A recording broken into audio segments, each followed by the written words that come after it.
Followed Equestria, Murky Number 7, Chapter 4, The Sinner, by Fuzzy Vivi. Nervous? Don't be ridiculous. You're only facing a electrode of ponies who will be watching your every move and silently judging you. What is it like to be trapped? Like being alone. This is something I guess I didn't properly realize until I shown directly. In this case, my unsuccessful attempt to escape Fillydelphia. Looking back, I made every mistake in the book by not preparing properly or knowing what to really do when I got to the wall itself. I was trapped, stuck in the one place where you need to know how important freedom really is to ever hope to have the sheer determination required to escape. It was a harsh lesson learned in pain and blood that I would never forget. However, my mind began to wander to the discussion with Prodigy and his promises of freedom. Whether he was telling the truth or not was unknown to me. So far as I've known, no pony had ever survived the 2 years of hell to earn their freedom from Red Eye. Who could? 2 years of Ministry Hub exploration, stable recovery, and brutal underground skirmishes in and around and away from a highly radioactive balefire crater? Not including, of course, any random tasks slaves might be assigned. Not only was I trapped behind walls, I was trapped by the whims of my new master. A master who had locked me into a schedule likely to kill me, all the while talking of my service to Equestria. I may have been further from the wall now, but I could feel the walls of my life closing around me ever greater with every step that I took. From the pit to my sickness, and now to even greater odds than ever before. Indeed, I began to wonder what would kill me first. Would I die from some rogue security system in a bunker? Shot down by stable residents defending their home? The radiation sickness growing to harm me once again? Or would it be the master to break me? Chain-link shackles, although I could never bring myself to call him that, now had a hold on my life. Granted permission to oversee my day-to-day pursuits, I could not imagine a worse figure to be around. For all of Protégé's apparent calm of mind and kindness to his workers, I sensed that all the wickedness he could have shown was instead communicated through the master. I had sought to escape the trap of everlasting chains around my throat, pulling me down and setting in concrete the rest of my life. I had overcome my fears to charge the wall simply to escape the pain he would bring. Despite my newfound emotion and well, even courage, it was not enough to bring me to exist near him. He was my foil, my true master, a living symbol of slavery. All my efforts had been, subconscious or not, to escape either him or what he represented in Equestria. That was why I had tried. That was why, in the aftermath of my failure, I felt trapped. Broken. That is why I was afraid. So very afraid of what he might have done to me, the slave he had always wanted. One born to be under his control. I'm so sorry. I don't mean to repeat myself over and over. He said he had raiders at his stock hall. I knew they would kill Pegasus. I just felt lost. What do you do when you fall so hard that trying to stand up again seems terrifying? When you start to get angry at yourself for what you are, and for how you failed. It's so hard. It's so hard to fail. And it's equally hard to get back up again, and to stop blaming yourself for it. But you have to. There's no other way, when you're trapped that far down. The water hit me like a bug to the face. They used a seemingly unending jet stream of liquid from a hosepipe to clean me. A high-pressure hose that had been hooked up to blast the dirt right off me. At least, that was the theory. Instead, it was borderline torture. Blasted back against the old shower room wall, I struggled to breathe. If I opened my mouth, it was filled with water. If I wailed, they only laughed. As I staggered and fell from that brutal stream of water slapping into my body, head and legs, I was beginning to go numb, both from the ice-cold temperature and the feeling of an unending blow to my body. Flailing my hooves, I tried to signal them. I couldn't. I couldn't breathe. The water stopped, gurgling away through the grimy shower block into the drains that led to the basement. I presumed they had a recycling machine set up. To use this much water on just a slave. "Get up, Murky Number 7. The voice rumbled from the unlit areas near the door. I trembled, unable to speak. Only tepid gasps left my sore throat from the feeling of every unfeeling limb beginning to freeze up. I felt swollen, like an unseen bruise. Turning my head, I tried to plead with them through sight alone. My spectators were invisible in the darkness, my vision further hampered from the dizzy head. "Get up, Number 7! Spraying water, I coughed and attempted to breathe normally. My body awakened with brief spasms of activity, attempting to get a leg under me. I had not been given my clothing or any of my possessions. My wings drooped lifelessly at my side, painfully battered around by the force of the hose from where they were normally locked in place by damaged muscles. I was soaked through, dripping water even as I shook violently. Sweet, sweet goddesses, I couldn't even cry out in pain. The cold! Too slow! Again! The clack of the hose's nozzle sounded in the darkness outside of the pale blue light of the shower before the water struck my face once more. With my tooth loosening again and feeling like I had just taken a gunstock to the head, I was whipped around before they swept me from my feet with the stream. My side and inverted wing crashed to the mossy tiles where I lay. I had thought I could shout, "I'm clean," or demand that it stop. But he was in the darkness there, shouting commands. He would decide when. Shaking furiously from the cold, I kept my eyes screwed shut, trying to block it all out as the water washed over my prone body. I couldn't. My knees stung from striking the hard ground so often. My teeth were chattering so much they hurt, and the master was no idiot. The brakes to force me to stand were not for my benefit. No. They were just to ensure I didn't pass out and miss out all he had planned in his sick interpretation of Prodigy's instructions. The master knew exactly what he was doing. The water ceased. The painful pressure on my upturned back relented, leaving behind what felt like lines of bruises and seized-up muscles sick with cramps. Through clenched teeth, I lowly moaned, the most I could possibly muster to express that I couldn't handle this.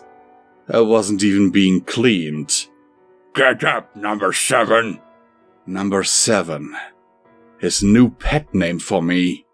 How overjoyed he had been to hear I had a designation to use. To demean me with and make me nothing but a statistic. I dragged my hoofs across the tiles, whimpering softly as I tried to get them beneath me. Maybe if I was just fast enough I could please the master. Maybe he might stop. "Too slow! Again!" I didn't even get up before I was knocked head over hoofs to the wall. Only a tiny degree of forethought in keeping my head forward prevented a concussion. The pressure of the water jet blasting from the darkness increased, searing across my face, filling my mouth, choking my throat, stopping my airflow. I panicked, trying to move, but unable to breathe, unable to see and losing all balance from the roar of the water in my ears. I could do little but flounder. I couldn't feel my hoofs anymore. "Get up, Number 7! Please! Get up, Number 7! Cold. Can't feel. Too slow! Again!"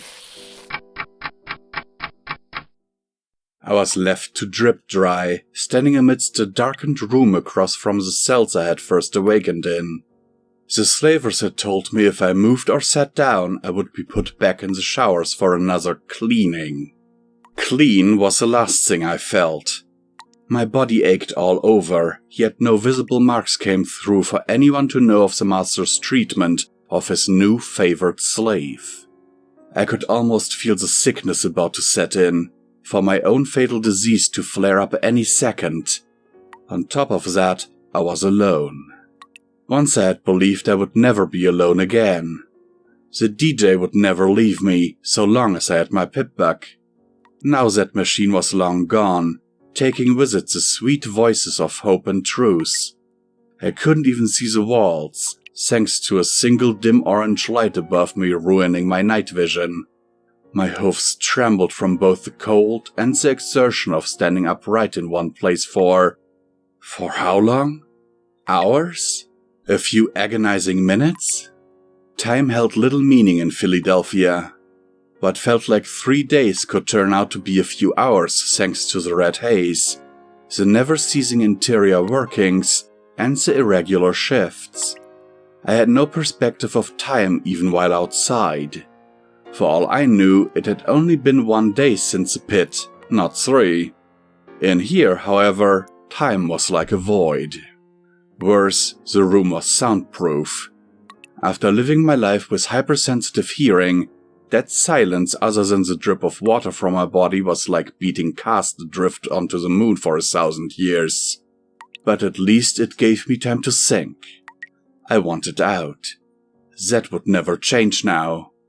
The master could hurt me, break me, he could make me his obedient servant, but I would never lose track of my own fantasies. Of my wishes to someday taste the freedom Prodigy had so teased me with, and of my hopes to leave this whole hellhole behind. I didn't want it in 2 years of destroying myself to do it. I wanted it now. Or, well, in a bit. That sounded good. Too weak right now. Too scared. I was still trembling. I may have wanted out, but all the courage and determination I'd had scant hours ago was just gone. My failure had broken something. Was it my confidence? My spirit? I honestly couldn't tell. All I knew was that if I could do it again, I'd probably falter. The tearing pain in my scarred gut from Ragini's bullet led me to quiver and shake every time I even imagined being brave again. I tried to tell myself it was only the dripping cold water making me shiver, but I knew it was terror incarnate. Both for my life and of him. What was he going to do next? Brand me? Cut off my wings? My eyes began to water. I dared not even blink lest I be accused of moving. What might he do if I shifted an inch? The door opened. You are learning, Number 7. Good. Good. The master strode through, squeezing his body through the narrow doorway. Even then, the segmented leather and steel plate armor he wore scraped and grounded against the sides of the door as his huge frame entered the small room. I met his eyes before lowering mine. I had seen crazed slavers, but in one brief glance I had witnessed nothing but pure, unadulterated hate. Now we're going to play a little game, you see, Number 7. His voice was indeed playful, almost whimsical in his rough throat. I got a brief glance of those rotted teeth grinning at me. That grin. Like it promised he would enact all of his life's most sadistic desires should I try to disobey. I tried not to look at that cutie mark, the everlasting chain. I didn't want to ever think about the idea of spending all my life under him. It's where I try to guess things about you, he continued, circling me. See how much I can guess just from looking at you, eh? Nod if I'm right, and just answer me if I'm wrong. I couldn't see behind me, and I dared not move my head. But I could feel him, his mere presence behind me. He could be drawing anything. He had knives, a magical shock rod, whips. First off, your name. Number 7, was it? Murky Number... Ah!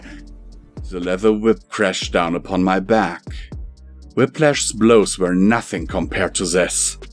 I screamed as loud as I possibly could as every leg collapsed beneath me from the force of the blow. I immediately wept openly as it felt like my back had been torn open entirely. No, it's not, you stupid fool! Your name is Number 7! I felt his head lean down to me, bellowing in my ear.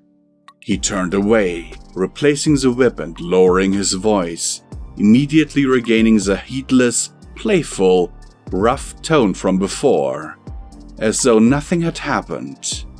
I stood up again, crying and quivering on all fours. So your name is Number 7 then? The master advanced, bending down to hold his lips inches from my own, gazing into my eyes. The stench made me want to heave on the spot as he spoke. So you got family? I nodded. Enclave? No. His hoof slapped me across the face hard enough to make me stagger to the side a good 4 feet. Great Luna, his hoof was almost the size of my head. No what? No, master. Better. So let me take a guess. He wondered again, before stopping. I had to fight not to cry out from a sense of violation as I felt the hoof of his run across the cutie mark of my left flank. I felt it follow the chains. Feeling his cracked and ragged hoof drifting across my own flesh made my skin crawl. It was wrong. I wanted to pull away, but I couldn't. Cutie mark of shackles. I like it. Ready to catch you if you'll ever run. Born slave, eh? After 3 seconds of trying to muster the courage, I nodded. A quick and nervous shivering nod. A whimper escaped my mouth as I felt him tap the ends of the shackles permanently etched upon me as a reminder of my lifelong contract to slavery. So what happened, slave? Parents from the bastards on the clouds? I couldn't move. I just screwed my eyes shut, trembling. I wanted him to go away. Just go away! No? Well then. He drifted off before coming back around to face me. What do we have here then? You an accident, Number 7? The 7th one? Your mommy get beasted by raiders, eh? How'd you like to think about that, eh? The son of a wretched cannibal? I whined out loud, shaking my head, only to squeal as I flattened to the floor by another agonizing blow to the side of my face. I tried to curl up, but his hoof pressed flat on my face, making me squirm in panic. I said to tell me if I'm wrong, slave! His voice was as loud as Slit's magically enhanced shouts. The small space amplified the volume so that even this earth pony was causing me physical pain merely by talking. Gasping, I screamed out. I think my father was a slaver! Oh yeah? Where was it? Near Shattered Hoof? I went out there for red-eye once long ago, you know. Got a few slaves in my room to pass the time. How'd you like it if it was me, eh? My blood froze. Even as his hoof lifted off, I just lay there, eyes wide open. One way or another, you're just a dejected little worm, you are, Number 7. Your mother wouldn't even have wanted you if she hadn't been done up by some slaver with a mind to get some tail at night. Born to slavery, living in slavery, and going to die in slavery. But I like you, Number 7. You know why? I didn't move, just glancing up at him, before his hoof slid down my body to prod my wing. Not too gently. Pegasus. A real Pegasus right in front of me where I can do whatever I want to him. I tried to shift back and hide my wings, as though it would actually make a difference. I couldn't even think straight. He was in complete control here. You lot, you winged bastards. You've killed a lot of my partners over the years. Fancy Enclave soldiers scouting around, or lone Dashites all thinking there's some hotshots in the wastes. Never been able to get my hoofs on one. Until now. I was born to do this, you see. All my life, never had a Pegasus slave, let alone one who looks like he was born just for me. I couldn't contain my voice. I don't know any of them. I can't even fly. I didn't do any... Quiet, slave! His hoof slammed down on my torso, knocking all the wind from my lungs, crushing my wings and causing racking pain through my ribs around the swollen, healed flesh of the bullet wound. Concentrating on merely breathing again, I couldn't do much but listen. I've waited years for someone like you, Number 7. Oh, how I love all the slaves, even the ones that resist, that try to beat me. They all fail, you know. But you, oh perfect you. He stopped pacing, his grin spreading as his whole bulk leaned down. His voice took on a predatory and sadistic tone. How I wish this could continue. I wanted you for myself, but Protégé got to you first. See, we're going to the mall now, as per his orders. Pity I don't have time to deal with you one-to-one before you're under that little upstart's protection. But don't think you're safe, though. I'm still your overseer. Consider this a little taster of life with me he had not gotten you instead, slave. I may not have free reign, but... He paused as he raised up, cackling to himself.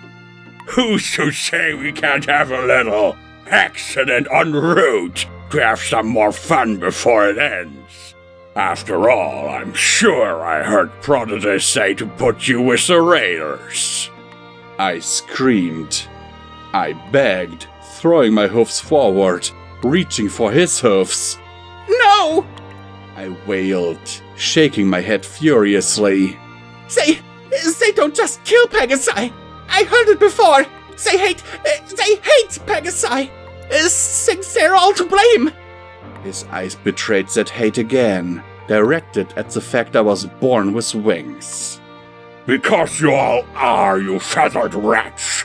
Shackle him. Same kind as your little cutie mark there, eh? Don't you like that? It's what you're meant for, after all.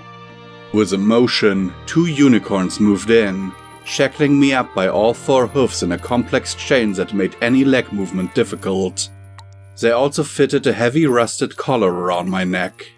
The master tied the chain to his armored barding. Come on, little Murky, he cooed. Time to go meet the sick fucks your kind helped create. I don't suppose you'll survive them, but even if they do decide not to kill you, don't worry. I'm sure they'll make it interesting enough for me to watch. But I'm not... He didn't care, instead simply dragging me from the cell. Only as I emerged into greater light did I realize I hadn't a single mark or bruise on me. Despite all the agony of my preparations for Prodigy's stock under the master, there was no evidence, no proof of his abuse. The master was, in his own sick way, a genius. In just 10 minutes he had nearly broken me. Already I could hear that familiar voice, the slave in my mind, demanding that I simply obey him and hope that he would treat me as any other slave. I knew that wouldn't happen. But above all, one thing terrified me so much more. The dreaded thought of what would have happened had I not attempted my escape and simply went with the master to be entirely owned by him alone echoed in my mind. This had been nothing but a small slice of what would happen. What if Prodigy wasn't there? What if he had the freedom to keep me in there and do whatever he wanted to me? The feeling of his hoof tracing my cutie mark made me want to throw up on the spot even through memory. I couldn't stop repeating it in my head. Like the thought itself disgusted me enough to take control of my imagination. I fought back, trying to think of my conviction. Escape. Escape to the world. In some way, in some small way, it was a tiny and quickly forgettable comfort to consider the outcome. To know that my failed attempt had some purpose in my life still. To have avoided his full and complete attention and be picked up by Prodigy instead. However, as I plodded along behind the master, my master, It helped little as I marched outside and towards his accident. Raiders. I felt myself simply wanting to cry as I walked, but I could not muster even the courage to do so in front of the master for fear of being told not to. It is true that there's a story behind every pair of wings in the Wasteland. Unfortunately, it's doubly so. For every unique story a Pegasus owns, there is a single, defining and accusing one held by many of the ground's residents, that Pegasi are inherently to blame for the state of Equestria. My mother once told me the story. When Equestria looked set to die, Cloudsdale, the capital of the Pegasi, was struck first and wiped off the map entirely. Knowing of many balefire spells, missiles, and bombs approaching, the Pegasi shut up the sky and hid themselves from the destruction. They left a wasteland below, abandoning it to the flames and the scouring destruction while they kept their eyes pointed ever upwards. In 200 years, they had not returned to help any pony. If it weren't for the odd tale of rare Pegasi in the wastes, no pony would even know they existed at all, it seemed. But for those of us down here unlucky enough to be born with the gene of the Pegasi, long dormant in family lines, we still bore the responsibility and bigotry born of leaving earth ponies and unicorns to die alone. Whether we wanted it or not, in our wings, they saw the lack of the sun and moon to guide them. They saw dead fields bereft of weather designed to grow fresh food. They still felt the anger of those lost while the Pegasi flew away from the flames into the sky. I couldn't help but feel this was something of a metaphor for my life in reverse. I had watched the stable dweller leave this hellish place for somewhere better without taking me in much the same way. But I didn't hate her. Much the opposite. Every time I saw her in my mind, I loved everything she stood for more and more. Why couldn't the others do the same? Had the Pegasi really been so selfish? Surely it was all a big mistake twisted through uncharted history. As I was dragged outside, every pony else begged to differ. It was a long trot to the mall, and I was sure the master made it longer. Refusing to permit me any clothing, my wings were on show for all to see. Slaves ceased their work, unattended by guards who stood and stared. Confusion gave way to disbelief, which in turn became a slow-building anger. Before long, I was attempting to dodge tin cans and hurled rocks. Guards held slaves back. Not even just them. They held their comrades back. If the wastes held a distrust, slaves with no one else to see below them held a disgust. I cantered as best I could. At first I tried to blank it out, to just close my eyes and follow the pull of the master's leash around my neck as I was paraded like a prize for all to see. Fucking Pegasus! Why don't you just fly away, eh? A tin can hit my side, making me jump in shock more than pain. But my eyes opened to see groups of slaves rushing to the side of the road, screaming insults. Not every slave did. Many remained, and some even looked sadly at me as the bigots of the world made their opinions known. But it was enough. With shouts, screams, and pathetic reminders of a long-gone past, they now outnumbered enough to force a master to acquire an escort of griffins with a hoof signal to the sky. You say, Merc? I was shivering again, this time definitely from terror, as I watched a unicorn buck trying to get close enough to hurl a brick at me. The griffins warded him away with a flash of claws and the aiming of numerous high-powered rifles. I saw faces I recognized. Noose and Lemon were jeering, hurling whatever they could at me. I saw a blue earth pony with a red mane hurling something from a length of rope to build its momentum. The half-brick impacted against my side as I screamed out loud. I tried to run, but the master pulled the chain, keeping me on my slow parade. I heard him announce to the crowd that there was a Pegasus who tried to escape and leave them all behind, like all Pegasi did long ago. You have no place in the outside world. They don't want your kind out in the wastes. Better to stay here, eh? A griffin had to dodge as some telekinesis fired a length of rebar at me. Alerted by the movement, I only barely dodged as I became tangled in all the chains tugging me along. The noise was becoming intolerable. I heard a mare screaming of some lone Dashites that murdered her family and sold her to here. I saw Whiplash. He fixed me with a stare, that cold stare of anger he often did before striking. Others demanded I go back above the clouds and stop taunting them. Some begged me to fly them out of here to atone for what my kind had done in the past. I could only drag my hoofs and keep walking. I'm sorry. I can't. I bet you're in the league with the slavers to sell us all out. That's what Pegasus do. But I don't... Take him to the pit. I want to see a Pegasus get clobbered. I... Kill him! Hey, look, he's crying. Bet Shackles is gonna kill him now. Serves you right, you traitor. Betrayer! Selfish bastards! I backed from side to side, always and forever being dragged by the chain around my collar, trying to stay away from them as the small crowds jeered and screamed. I broke down before them all. I screamed back at them, trying to convince them. I wanted to take out my journal and show them the picture of my mother. Show them that I was one of them. I screamed about my cutie mark. Didn't it prove I was just a slave? I told them my wings didn't work. They didn't even listen. They didn't want to listen. A passing cart held Sooty Morass. His dry cackle as he witnessed me set even my emotions to anger at his arrogance and condescending tone as he reached off the cart to pat my head. From the looks of things, he was even running a few slavers ragged to pull his stocks around on a work wagon. The master took me through the streets, through the pens, and through the industrial zones.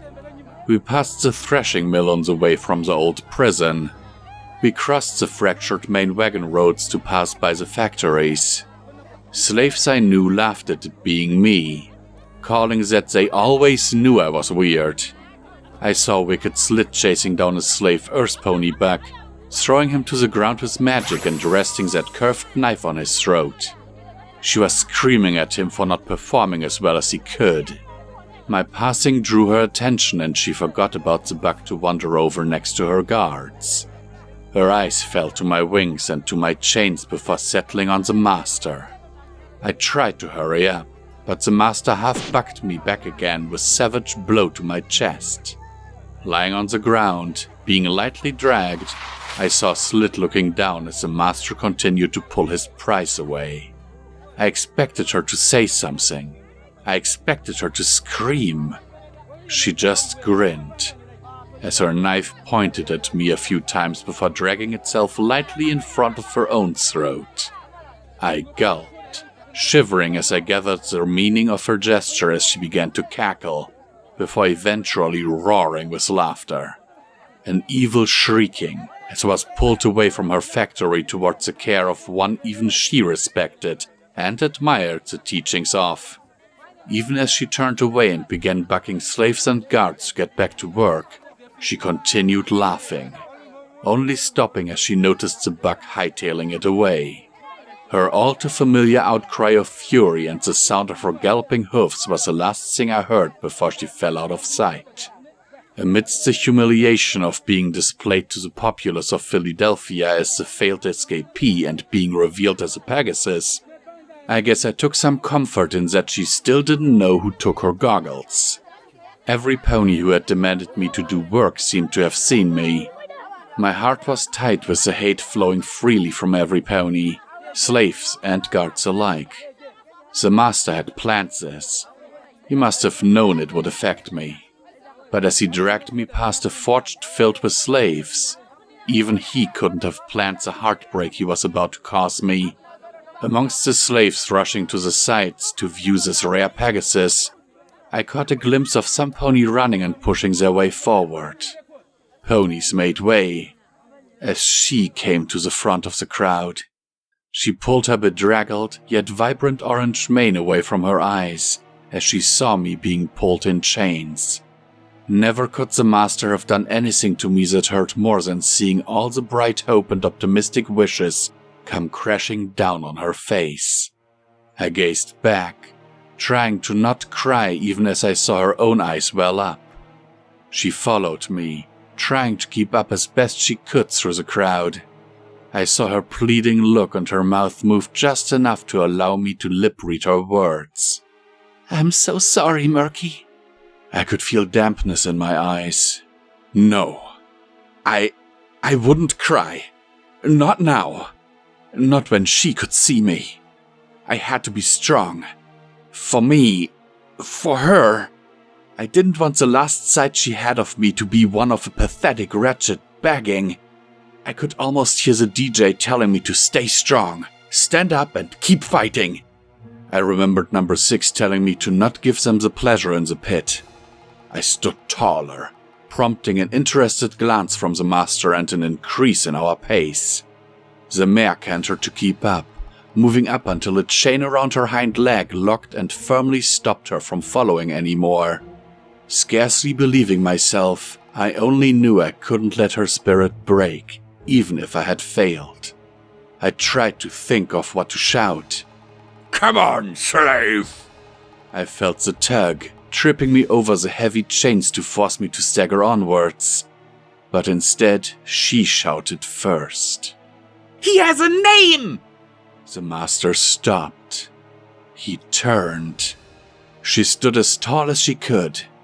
Ponies split from near her, retreating quickly as the master lowered his head and began to stomp slowly toward her. My heart skipped a beat as I saw him ready up his knife like before with a nudge of his jaw. I shook my head to the mare, wanting to scream at her to back down. "Care to repeat that, slave?" The master's voice was dry, his mouth still grinning through horrid teeth as he pulled me with a tug of his hoof up beside him and forced me to the ground, one hoof resting on my back to keep me there, his little pet underneath him. "He has a name!" The entire yard was suddenly silent. I wished I could move, to dive in front of the knife. I was no doubt being killed off anyway, better to die saving her. But no, his hoof held me solid on the ground, making me whimper as he placed some weight on my spine. The mare looked from me to the master, right in the eyes. He cackled. "Tell me, little mare, what is his name?" "Murky." "Ah, so you do know him, eh?" Oh no. No. Enough to know he isn't just some cog in your machine. He deserves freedom more than any of us after how he's been treated. Look, you know he's worn out as a slave, and you must know he's badly ill. He isn't any good to Red Eye like this. Why can't you just let him go?" Good.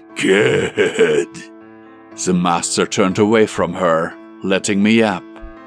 I felt her lean forward, offering her neck and shoulders to help me stand. I wished I could just stay here with her. Forget Protégé's offer. I just wanted to be near some pony nice now. It was all I needed. Just some pony nice. Her voice whispered in my ear. "I'm so sorry it didn't work, Murky." Her voice held a soothing tone, clearly upset for seeing me still in the city after my failure. "Please, just hang on. My buck and I, we'll try to help you if we can when we're together again. Shackles, he won't make it fast. I'm so sorry. But please, don't give up. There is a bright future. You will find your courage. Murky, we'll come for you. We'll come."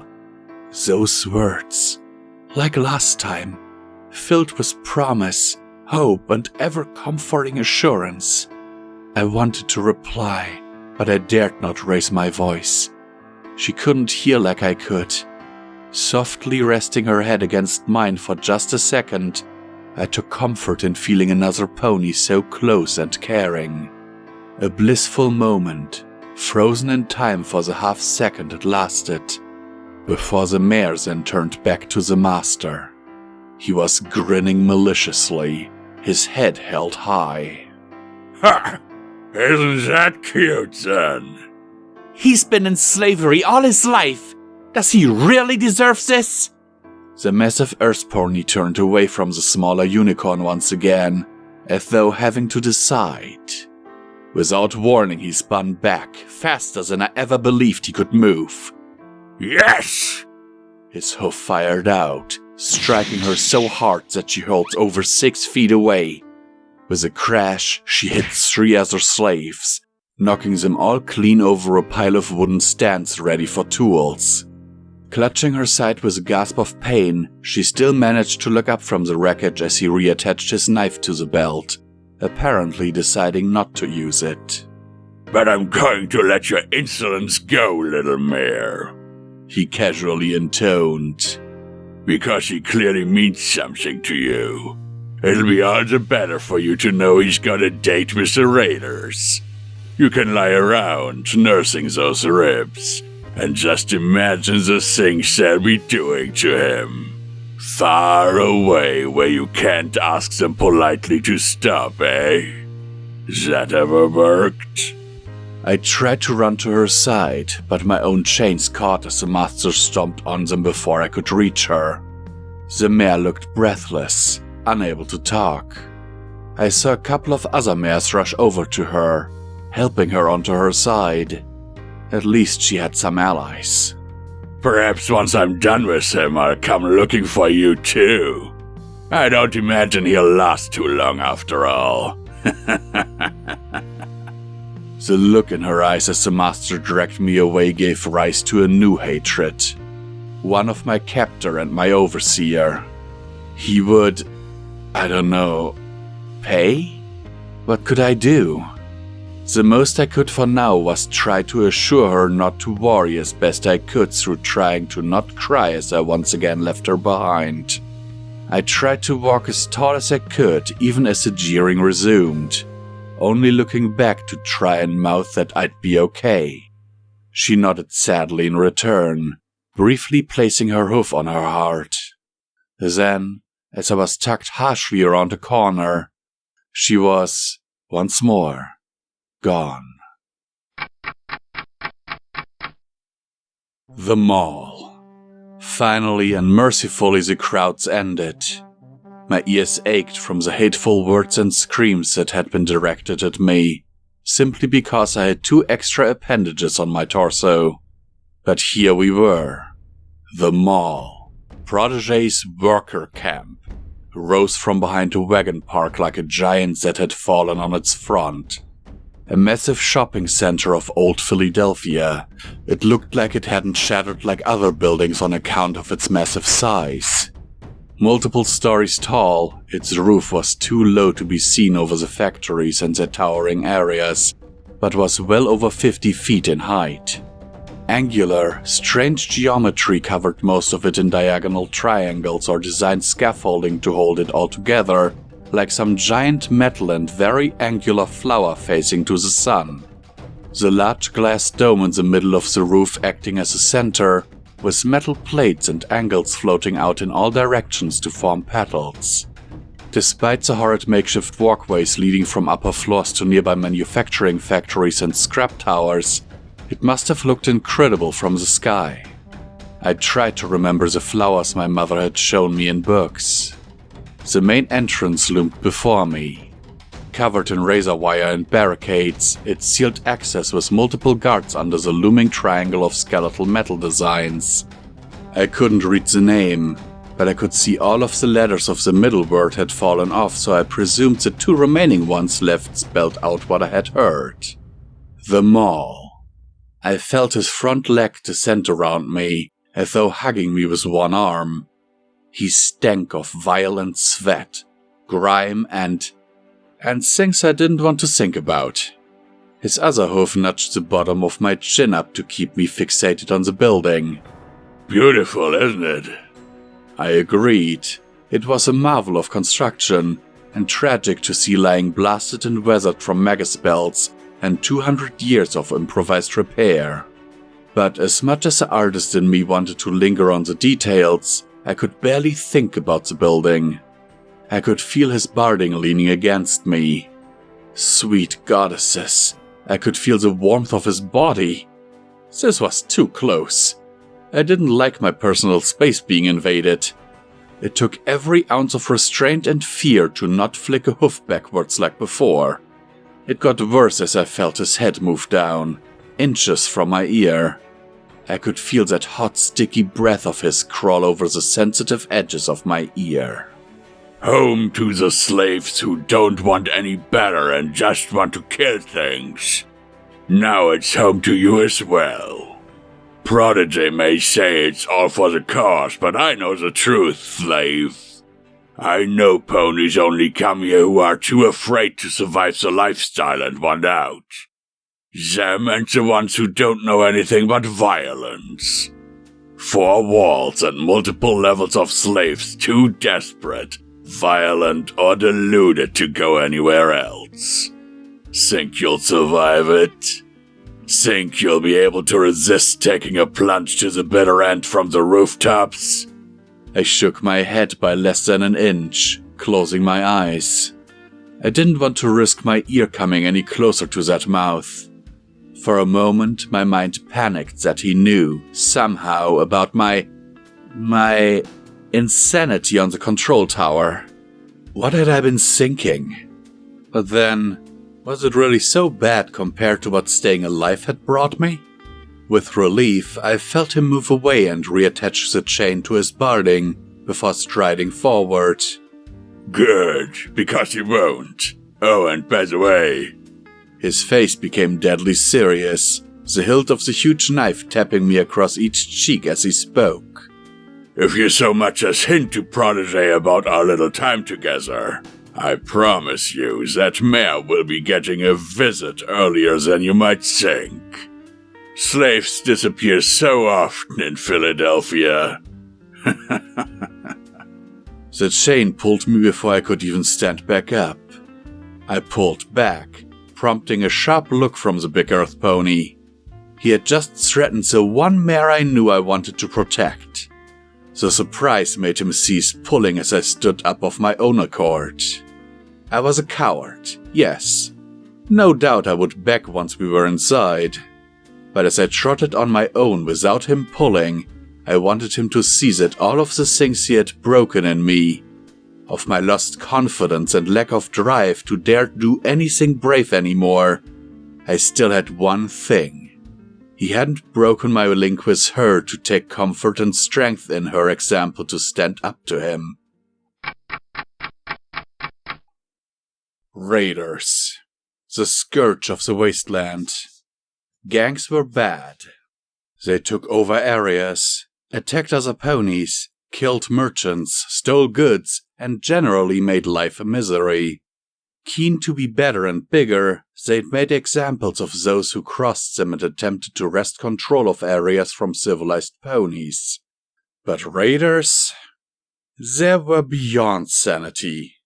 Savage, ruthless, and powered by a drive to simply ruin the lives of every pony they met. They sought nothing more than just enough to see them through the next day. They had no mercy, little things you could bargain with, and did not hesitate to take what they wanted. I had once been in a caravan attacked by a small band of them between slave camps. The guards had fought them off, but only at terrible cost. Raiders had slaughtered my master's mistress, not even waiting till the firefight was done to explode her body with a grenade. They were living symbols of freedom taken in the wrong direction. Their sick dreams had been realized by the lawlessness of the wastes, able to act out mentalities that had no place in pony society. Those that had fallen to insanity or to realizing that no pony was there to stop them. Now I was meeting them. The master dragged me through the mall's corridors before emerging into the main hall. I had seen factories before and their cavern-like interiors, but something about the high glass skylight, how had it survived, and curved surfaces designed to please struck me. They had been ruined, worn away and replaced by crude imitations and flagboard, surrounded by bars of metal and wire to hold together guard posts overlooking the shopping area, but they still held a timeless strength. The layout was, simply, impressive. A giant balcony with no railings, why, lay before the master and fell away 20 feet below into an area closed off by heavy scrap walls. 2 levels of shops made up the outer edges, reachable by stairwells at either side near the back. Along each wall were repurposed small shops, each custom designed to have a cage wall and door across the front for containment of slaves in smaller groups. Right now, they all lay open, allowing slaves to wander among a common area around an old fountain still filled, somehow, with water, tepid and dark as it was. It was a shopping plaza, open and long, turned into a prison. I tried to discern the old style, but the smooth rock design was so worn that I gave up a creamish if you screwed up your eyes and pretended really hard. Rotten banners hung on all sides, bearing 6 mares of various colors, 2 of each type of pony. I recognized the yellow and pink Pegasus from the poster and the lost saddlebags, as she smiled an impossibly peaceful and honestly quite relaxing message of love to all looking upon here. There was also a, oh no, oh please no, she was here too? Pinky! Even now her banner fluttered in a draft to turn and look at me briefly. I had to cut my own temptation to mutter under my breath for her to leave me alone just for once. The pony was as maddeningly whimsical as ever, hanging upside down on her own banner. Slogans embellished on the fabric were a mystery to me. Probably advertisements for the damn fun farm. I felt a weight release as magic gripped my shackles, unlocking and pulling them from me along with the collar. I shook, groaning as sore muscles gave their offended verdict at the unwanted movement. The master's cronies trotted away from us into the irregular ranks of slavers who looked, if anything, like smaller and less imposing versions of the master. His personal group, no doubt. The master chatted to his slavers briefly, informing them of some fun that had to remain a surprise.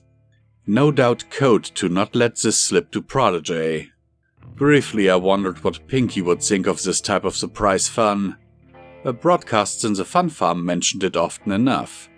Blowing about in the draft, where was it even coming from? The banner of her briefly fluttered out of sight. Raiders of the Mall! The master's voice bellowed around the huge area of the mall. It must have housed almost 100 slaves with the amount of shops in the market area the cages were set into. Get out here! Get out where I can see your filthy hides! There was a commotion down below. I heard swearing and muttering before they emerged. They came slowly at first, emerging from the ground floor in 1s and 2s. Groups followed before the upper floor began to fill too. There were dozens of them. I counted at least 30 raiders as my heart began to beat far faster than it had any right to. Yet I didn't properly sweat with terror until I actually looked at them. Terrifying, foul, wretched, mangy hides covered in scars and disgusting piercings. Some had scrap shoved through their flesh, others had bones. I prayed they were not from ponies, but they looked all too like to be just that. Dyed and braided manes fell in greasy clumps around faces filled with the hate of the wasteland. Some looked so savage they barely seemed sane, snarling and howling up at even my small head poking over the edge. I saw 2 bump into each other before launching immediately into a snapping and brutal fight. Even the saner ones seemed to lick their lips with some sickened mentality as they angrily saw what had disturbed them from their rest.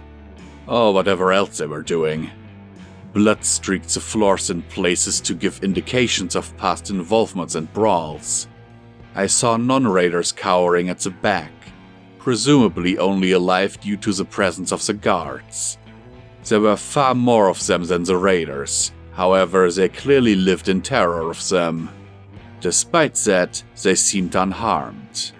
But then, none of them were Pegasi.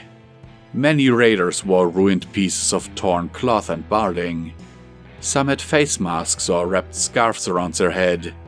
As they clumped together, their noise increased, as though in a greater mass they fed off of one another's energy to act up and cause commotion.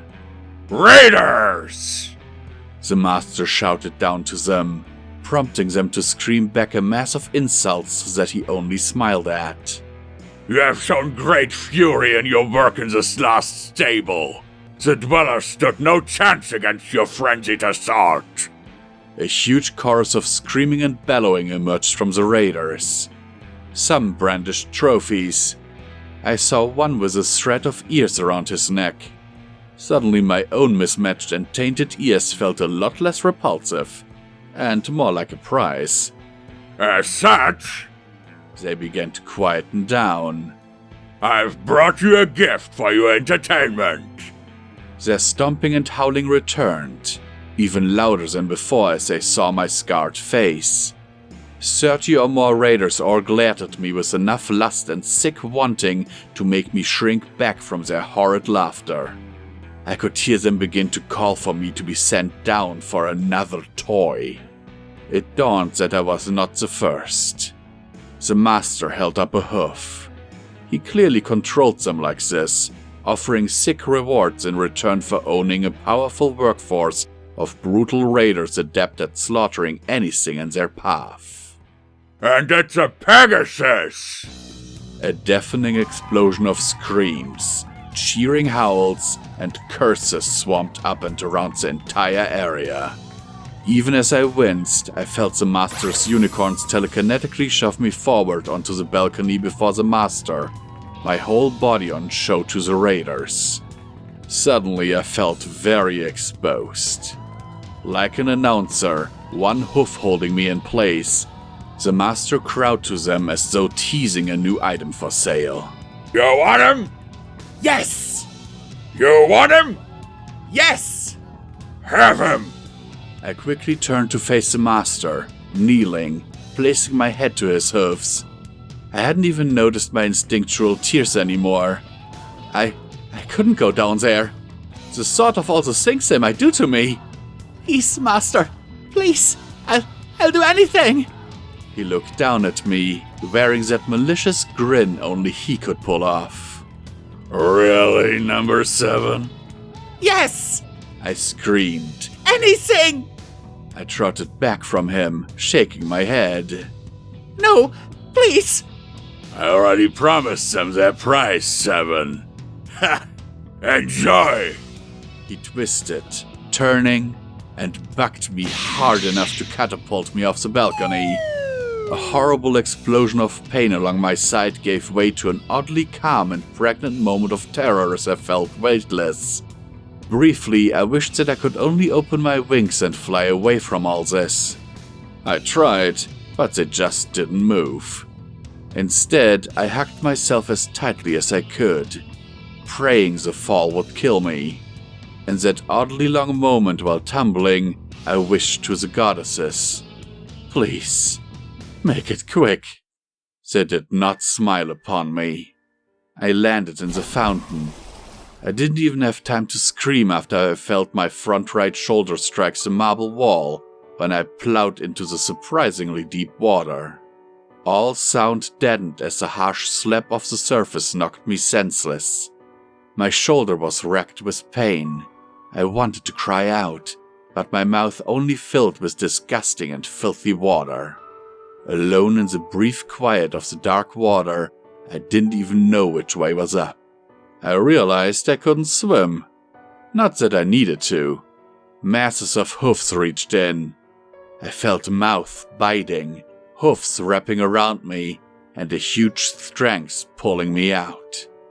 The muffled silence of the water ended as my head broke the surface, gasping for air and trying to cry out at the same time as I saw dozens of frantic and frenzied raiders grabbing hold of every part of me they could to pull me out. I pleaded with them. They only laughed. Hurling me over the side, my shoulder rattled off the ground. It felt loose, like my leg wasn't entirely in its socket. I dislocated it. They were fighting each other over me. I saw snarling bites and bucks as scarred and pierced ponies of foul appearance and savage looks clawed at me with their hooves. Despite my protests, I was pulled to my hooves and shoved around between them, much to their amusement. Efforts to keep my shoulder protected were pointless, as was struck again and again, the loose joint sickeningly moving around the socket. One bit my ear until he fell away from the crowd pushing him. I felt hoofs bash my wings, knocking me to and fro. Unicorn magic lifted me up, the raiders leaping after me as the unicorn tried to bring me to him. My senses spun. The crush of bodies, the stench of blood and filth, and the sound of them braying reminded that their argument was my only reason to be alive. It wouldn't last long. A larger earth pony dove up, grabbing one of my wings in his teeth to drag me back down. Bucking another raider unconscious, he dragged me to a clearer area beside the fountain as the raiders prowled in a circle, ready to try and get the prize back. I got him! I got him! It's my choice! Back off, you fucks! His hoofs pinned me to the ground. I heard the others cease their arguments to instead shout at him what they each wanted. I heard many things. Some called to bash my head off the marble until it broke. Others wanted my teeth. One screamed to break my legs. 1/4 there already. And was shouted down as boring.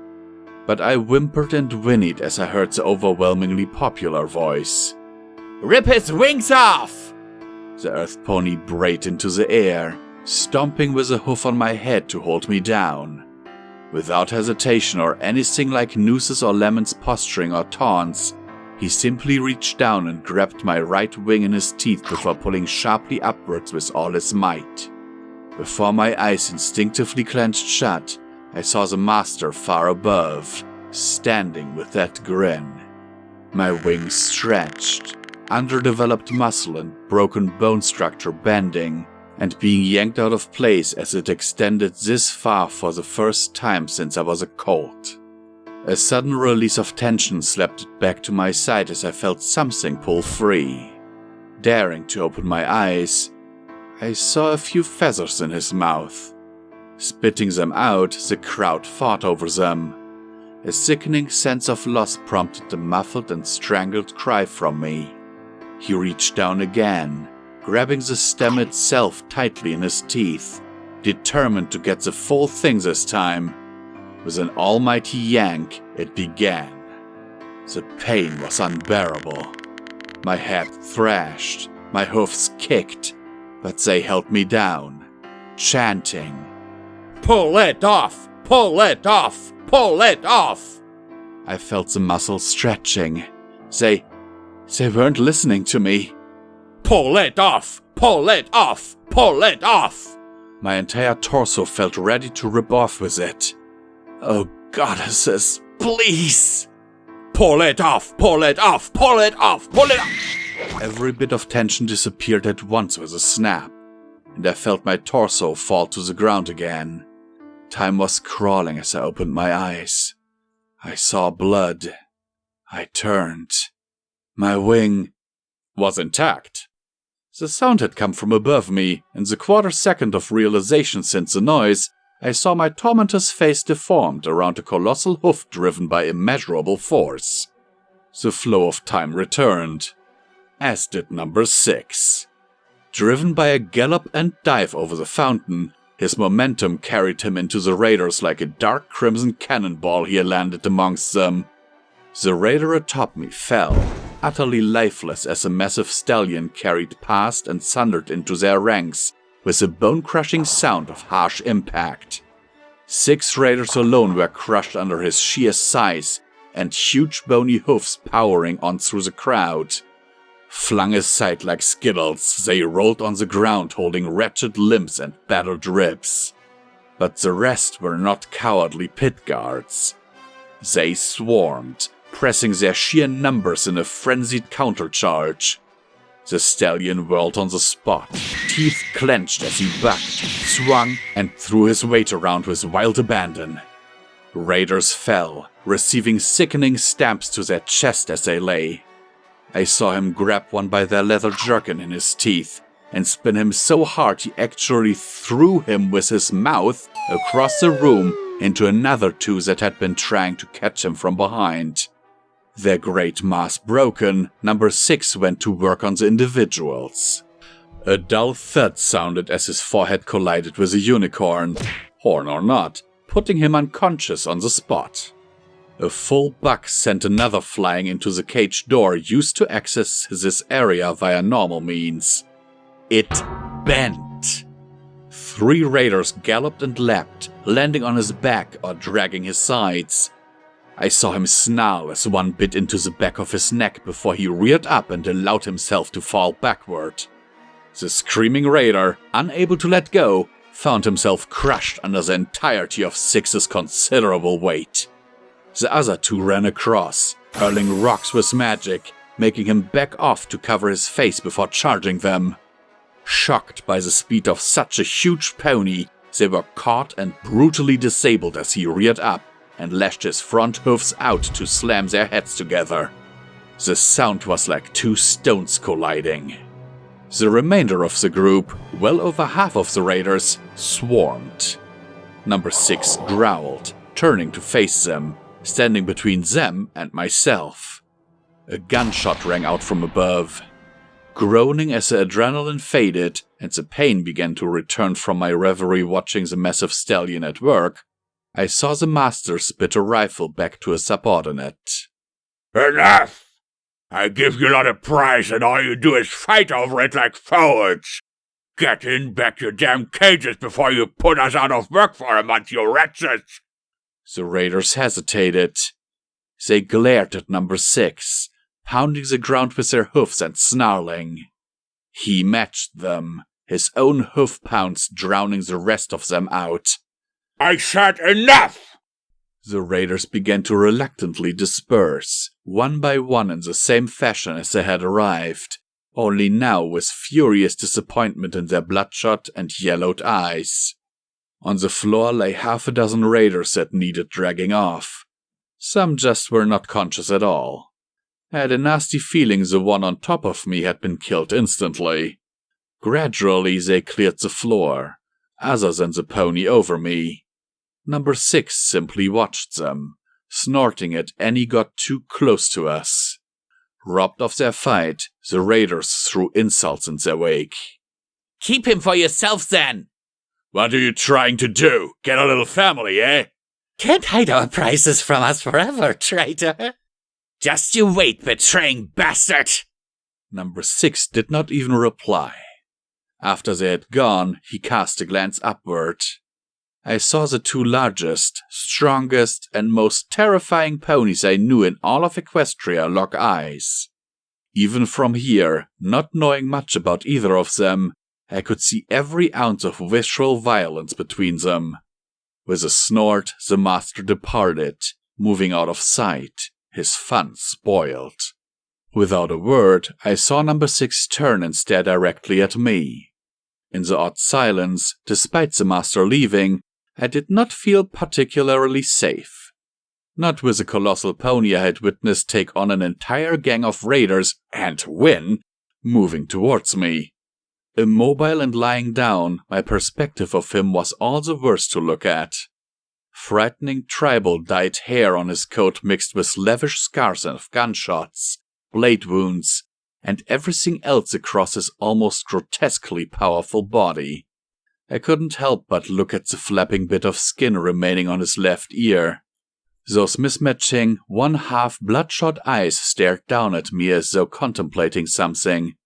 He pulled the dead raider from me, dumping him at the side before leaning down. I closed my eyes, squeaking loudly in fear as he came closer, and lifted me onto his back.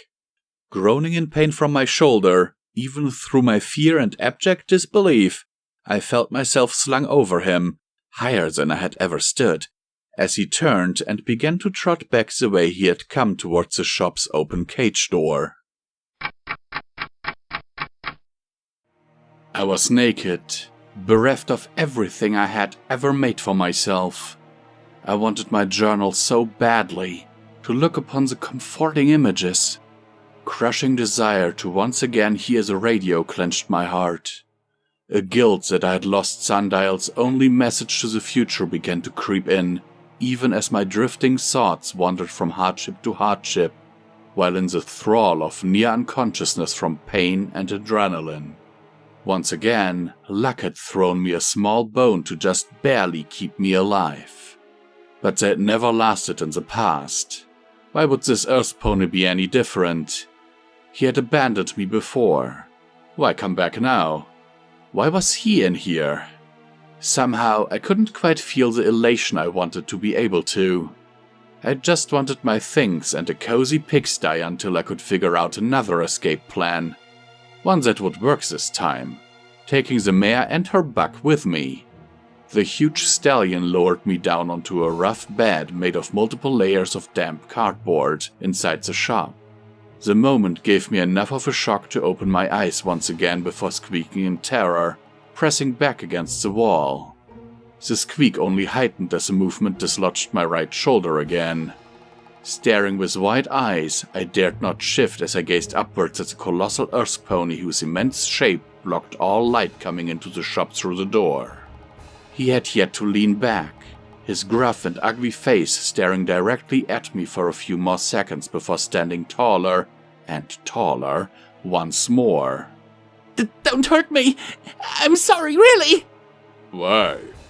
I curled up, trying to protect my head for all the good it would do.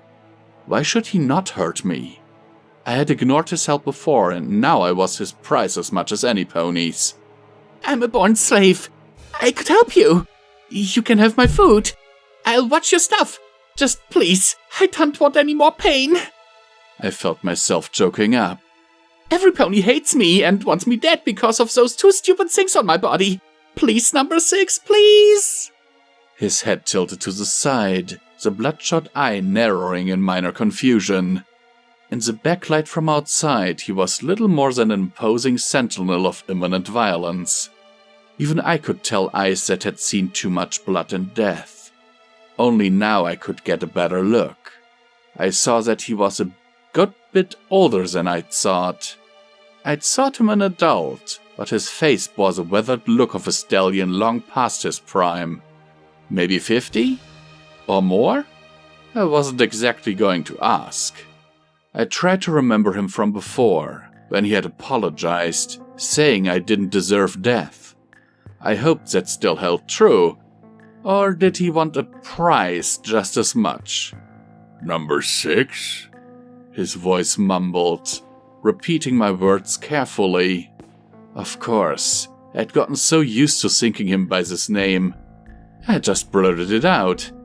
My name, he continued, a slow drawl, is not number 6. Nor do I want to harm you, Pegasus.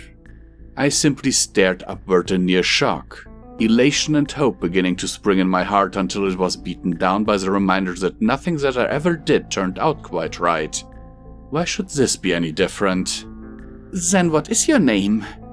I inquired quietly, desperately trying not to step on any thin ice. He didn't reply immediately, glancing to the side before closing his eyes. Was that an element of sadness I saw briefly? Brim. I blinked, watching his mouth slowly roll the single syllable out. He paused before continuing. Brimstone Blitz. Murky Number 7. Pleased to, meet you. Thank you for saving me. I tried to stand so I could kneel to show my thanks. It was how I had treated every master when they had fed me. It was the only way I knew how to show a reverent gratitude. But the moment I moved, a harsh pain racked my shoulder, making me stumble and fall again. Breathing hard, hissing through clenched teeth, I whined into my other leg while cradling it. Lie back. Brimstone Blitz sat down beside me. It did nothing to reduce impact of his height at all. His massive hoofs reached out, taking my injured leg with an odd care. Where does it hurt? I was shivering, but the threat of his terrifying presence and size was enough to prevent me from resisting. My shoulder, please, don't. I felt his hoof brush around the area. I could hear raiders wandering the common area, snickering at rather pathetic little yelps and whines as he rolled a hoof over the joint.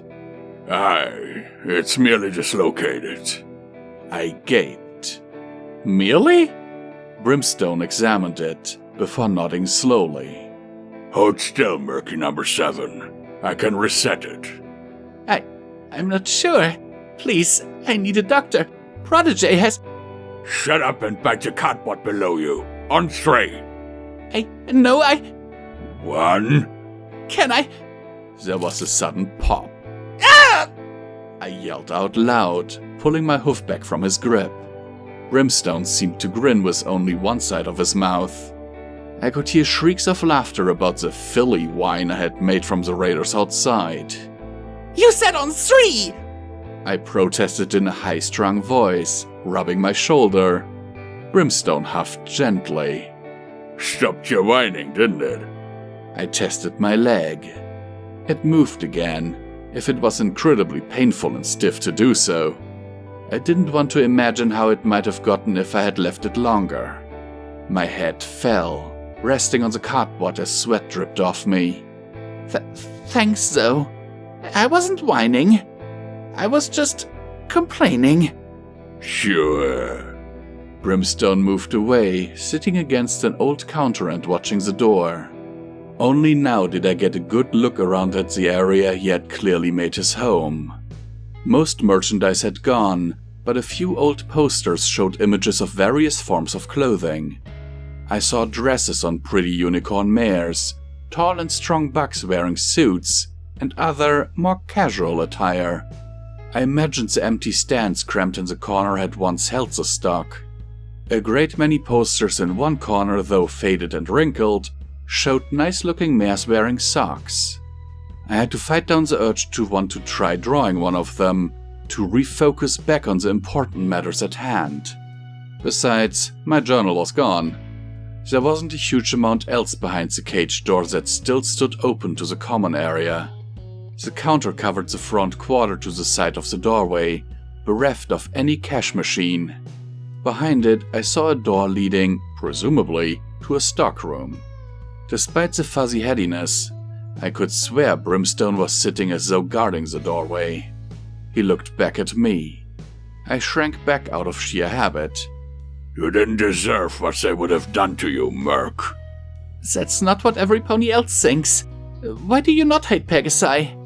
Brimstone blinked, sitting back before giving out a long sigh that ended in a snort. I do hate Pegasus. Those feathered bastards sit up there on their clouds, taunting us all by refusing anything to make their things right.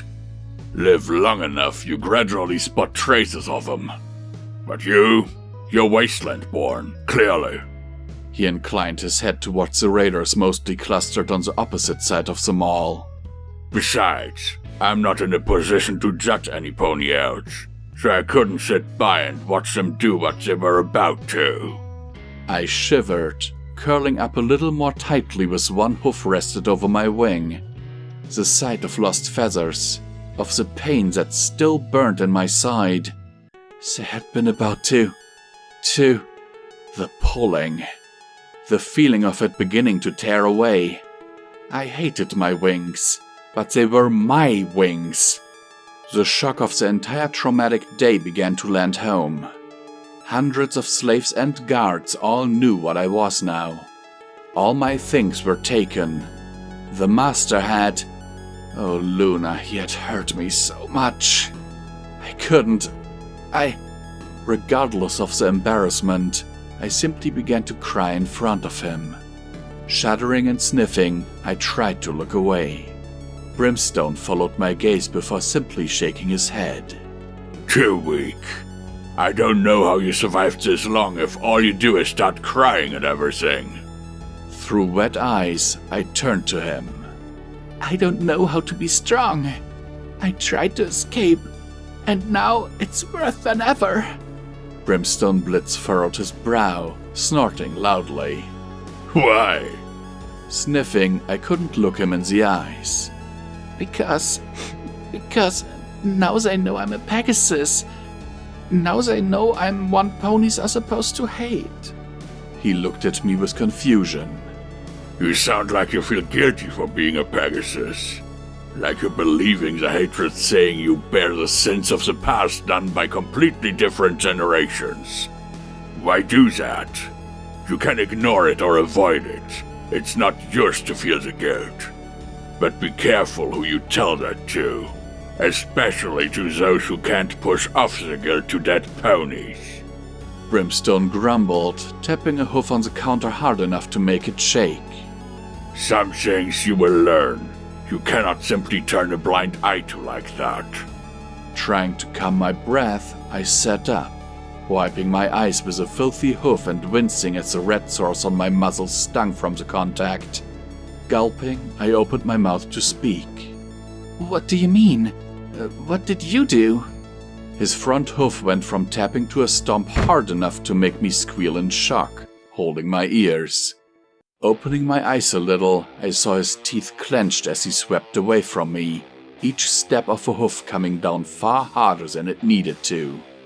You make it sound like it was one thing. One little thing that was wrong, Merc. No, it was a lifetime. There are gangs, ghouls, and taint. And then there are ponies like me. Something clicked into my mind. The raiders had called him traitor. You were one of them. You're an ex-raider. One of those giant hoofs reached forward, closing the cage door over far harder than was needed. The loud clang made me jump up from the floor. With a shake, he hung his head, before turning and marching towards me with what amounted to fury in his eyes. The dyed hair tattoos rippled. The scars shifted. I began to back away before discovering the wall disappointingly close behind. No, I am not an ex-raider. Before I even knew what was happening, the massive pony had swept me from my feet with his hoofs around my body, holding me in the air against the wall with one foreleg pressed against my neck.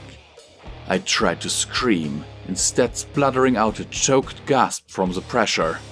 My struggles were pointless as I felt my hind legs dangle helplessly a good 2 feet from the floor. My eyes locked on his as I heard the growl of unhinged madness and anger. Staring into his gaze, I could see the years of borderline insanity still in there. Furious that I had suggested anything other than the harsh truth. I am a raider. He intoned with barely suppressed anger. A life longer than many in the Wasteland, dedicated to the pursuit of brutality to get by. You sat in your guarded little pens, while I stormed the wastes. Had I met you, Merc, I would have crushed you like those wretches just tried to. I would have plucked those wee wings myself. I have killed, raised, and broken any pony and anywhere that wasn't in my clan for longer than you've been alive. I've thrown ponies like you to the vicious, sadistic ones like them before as a gift for them. Fear clenched my gut as I stared towards the massive raider. Those eyes. He was telling the truth. He was angry. Whether at me or himself, I couldn't tell. I felt him draw a long breath before lowering me to the floor and looking the other way from me. He shook his head, but I couldn't see his face to read his expression. His voice, however, didn't seem to be angry at me, almost as though he regretted what he'd just done. You don't simply turn your back on so much agony caused to others. on so much fucked up stuff like that, and say, that's it, I'm an ex-raider now, and say it's all good now. It doesn't work like that. I was almost hyperventilating. My mind kept imagining myself as that poor buck. This was a raider. One even bigger than the psychopaths outside. Despite the pit, despite him saving me, I was in the thrall of a raider. I prayed that I was right in my assumption that he was implying he sought to avoid falling to the madness anymore. So, why did you stop? His eyes closed as he took a breath, seeking to calm himself apparently. I could see the thin line between now and the fury of the raider fought back down. Did he have that voice in his head? The raider in his mind? Just like I had a slave? The goddesses are forever watching us, Murk. Do you believe in them? His voice had dropped. Was he embarrassed at his outburst? I nodded shakily, thankful to see his face slightly relax from the rage that had overcome it. You might say that Fillydelphia gave me some perspective, to see what it was like from the other side. It's a good place for ponies like me, out of the way, forced to work to do something greater in the place of ponies more innocent, like you. But I don't labor just to rebuild Equestria. No. He fixed me with a stare. He was deadly serious. I accept my slavery. Only through this place could I ever hope to even begin to atone for the sins I've done in the eyes of the two goddesses. That was half the way to making me see past the insane rage. The other half... Brimstone lowered his head, looking outside at the other raiders milling around. I could still see them snapping at one another with pent-up and yet-to-be-vented aggression from earlier. Eventually, he turned sharply. Perhaps you should see for yourself. Can you stand? I think so. I was wobbly, but the motion back in my leg felt better than locking solid in pain. Brimstone nodded to the door, but immediately stopped me with a hoof. It was like walking into a brick wall. I'll warn you. If you try anything, I will kill you where you stand. Understood? I nodded briefly, trying not to shake my head and back away. I'd faced the wall. I could obey this command. Lowering the hoof, he led me into the back of the shop. I tried not to think too hard as I saw that it was very dark. The sound of the raiders quieted through the walls. Free from their sick taunts and shouts at one another, I found a measure of peace in the surprisingly warm and still back room of the shop. I couldn't see further in for Brimstone Blitz's massive bulk in front of me, but a small light shone past him from the far end of the room. He stopped. I only discovered this by walking right into the back of his leg before staggering backwards with a sore muzzle and limping on my front right leg. Brimstone merely turned, almost seeming to smirk at my staggering about. Would you have run into the wall that blindly? I'm just tired, I muttered. Being unconscious through a medical procedure from a gunshot was the closest thing to proper sleep I've had in a long time. You can rest in a moment, then. We won't be needed for any jobs for a little while. He moved to the side, lifting a hoof. I saw the look in his eyes, watching me very carefully. Now, the other reason why I put away the life of the raider. I followed where his hoof pointed in the dark. I could see stock shelves and an old sofa near the one magically enchanted gemstone light that flickered with a dull orange. On the sofa, however, lay a mare. I don't know what I expected. It to be the mare? But no, not that mare I had met before was the same age as me. Although this one was unicorn too, she looked older than myself by perhaps 6 or 7 years.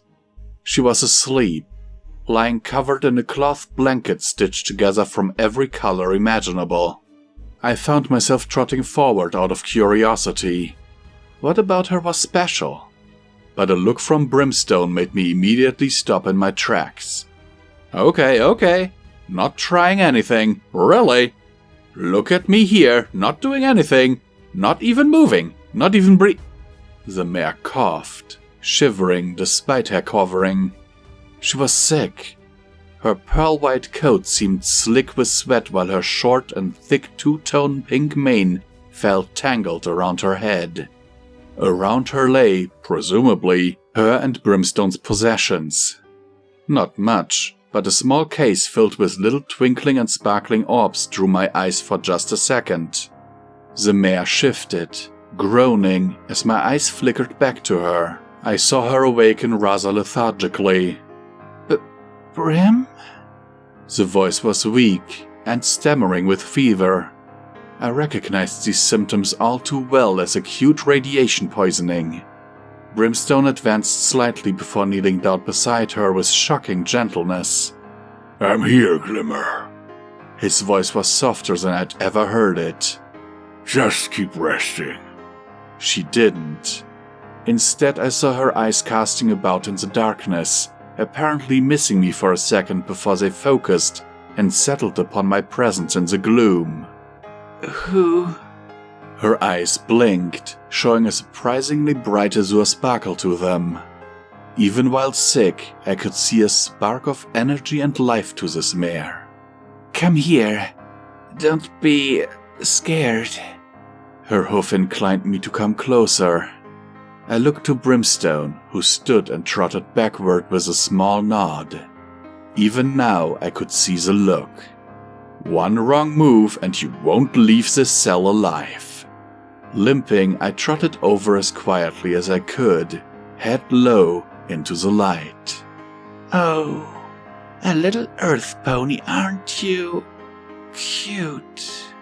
She exhaled with great effort, before trying to smile through the clearly harsh fever affecting her. I presumed she didn't see my wings camouflaged by my dark green coat and feathers against my body in this gloom. I'm, Murky. Sorry, Murky Number 7. She shivered so hard that her words failed amidst a harsh gasping shudder. Glimmerlight, please to... The unicorn seemed to sag, the conversation alone exhausting her. But even so, she extended one hoof, gently moving my head to the side with care to see something along my side. I closed my eyes, figuring it was the wings. What a beautiful cutie mark. Her voice was but a whisper, smiling before murmuring with dizziness and lying down again. I heard Brimstone trot up behind me with his slow, heavy steps. Rest, Glimmer. Save your strength. Murk, back outside.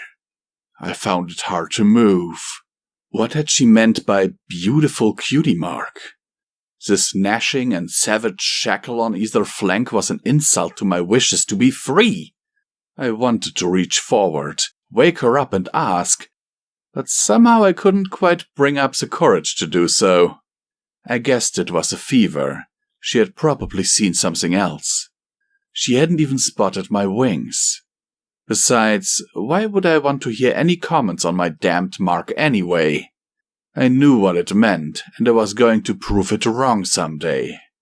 Of course, having a colossal raider behind you who promised to liquefy your head should you make a wrong move was a pretty big deal-breaker in not inquiring further as well.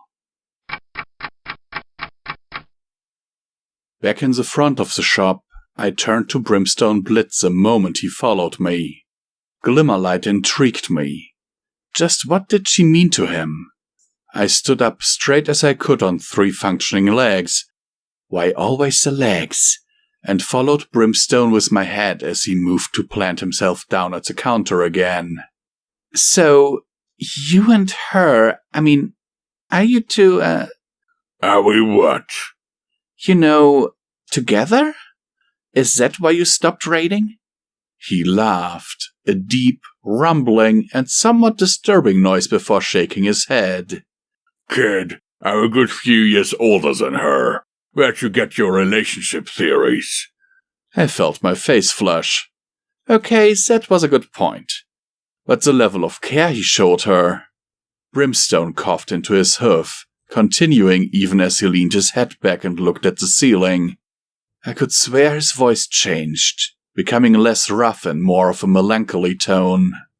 I hadn't given the big brute enough credit as I once again saw that little light of civilized intelligence form from his words. That tone that gave me hope that the pony I was looking at was more than the brutes outside. When I was brought to Fillydelphia, I got thrown on the hard work. Huge load carrying, powering gears and servos, that kind of stuff. I got properly into it, from being brought down a peg or two myself. The idea of somewhere I could work off my sins in the eyes of the goddesses was appealing. Only reason they kept me around is I was worth more as a price to Red-Eye to have in here for how I acted, though. I bullied others, harassed them, and when guards attempted to prod me around too much, killed them. The way he said that, so simple, like it was just any other action. Eventually, I met Glimmer after my second pit victory as punishment for murder. 3 of the raiders just outside were trying to drag her off between shifts, steal her stuff, the usual. I intervened, crushing them all. But even as I held one down, my hoof ready to split his skull, she begged me not to do it. I found Glimmer pleading with me to spare those who would have hurt her with no remorse or regret. That had never happened to me before. After they had left, I knew I had to protect her. As I got older, I'd already been thinking a lot about life.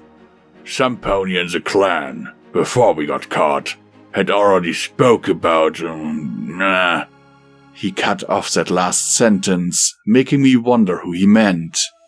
All the same, the real trigger for him was Glimmerlight. I could see him glancing back at the door, as though hurting over her sickness, something he couldn't stop with all his monstrous strength. Glimmerlight is something unique in the Wasteland, Murk. At least as far as I have witnessed. She can forgive. Her home was destroyed by raiders. Those she regarded close enough to be family raped and murdered before her eyes. Glimmer herself was taken prisoner and eventually sold into slavery with Fillydelphia. She had her whole life ruined, everything she'd crawled out of those wastes stripped from her.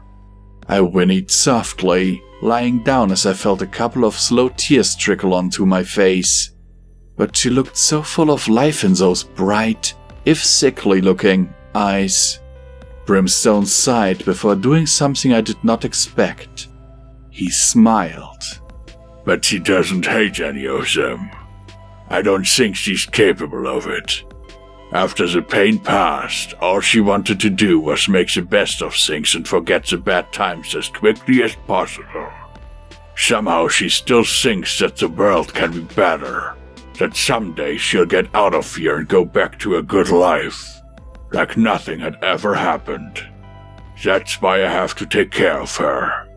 Glimmer is a better pony than I ever could be anymore. She deserves my protection until she either completes her plan to escape or passes a 2-year birthmark. It's like a duty sent to me by the goddesses, as though she was sent to be my moral compass to salvation. There are nice things in the world, Murk, yes, but... Was that a dampness in his eye? He turned away too quickly, walking to the cage door, placing a hoof on it even as he gazed upward at the glass dome far above in the mall. I looked up myself from the cardboard bed, glancing across at the big earth pony standing with a mixture of sadness and happiness etched on his big, worn face, lit by the dull yellowed streams of light from the skylight. Slowly, he turned back to me with that same sad smile. The Wasteland took everything from Glimmer, Murk. It destroyed her. and she forgave it for what it had done. Can you honestly think of anything more beautiful than that? I had been without my journal before. I had been without Sundial's pip-buck before. This was the first time I didn't have either while waiting for the world to move on and for something to happen.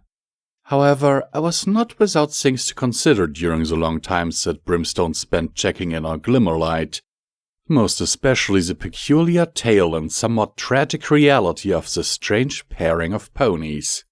Brimstone was not what I had expected in either direction of thought. A raider by trade, and filled with a thirst for violence held back only by the curious search for redemption, and a sick mare that had touched even his heart. Try as I might, the thought of some pony like that sort of touched mine as well. However, despite the obvious wonderment of their incredibly rare companionship, one thing he'd said was all I could think about. Glimmerlight had a plan to escape Fillydelphia. Since I had been shot at the wall, my entire mindset had been turned on its head. Broken by the master and condemned to servitude for 2 years, it seemed as though my efforts had only rewarded me with a greater burden of slavery. I had been ready to collapse into the routine and accept the horror if I couldn't find a lifeline. But out of nowhere, there was one last little hope. That mare in the back. Glimmerlight. Brimstone had said she had a plan. It wasn't much. I knew nothing about her or the plan. Perhaps she wouldn't want me along. No matter. I had to try. There was something else left.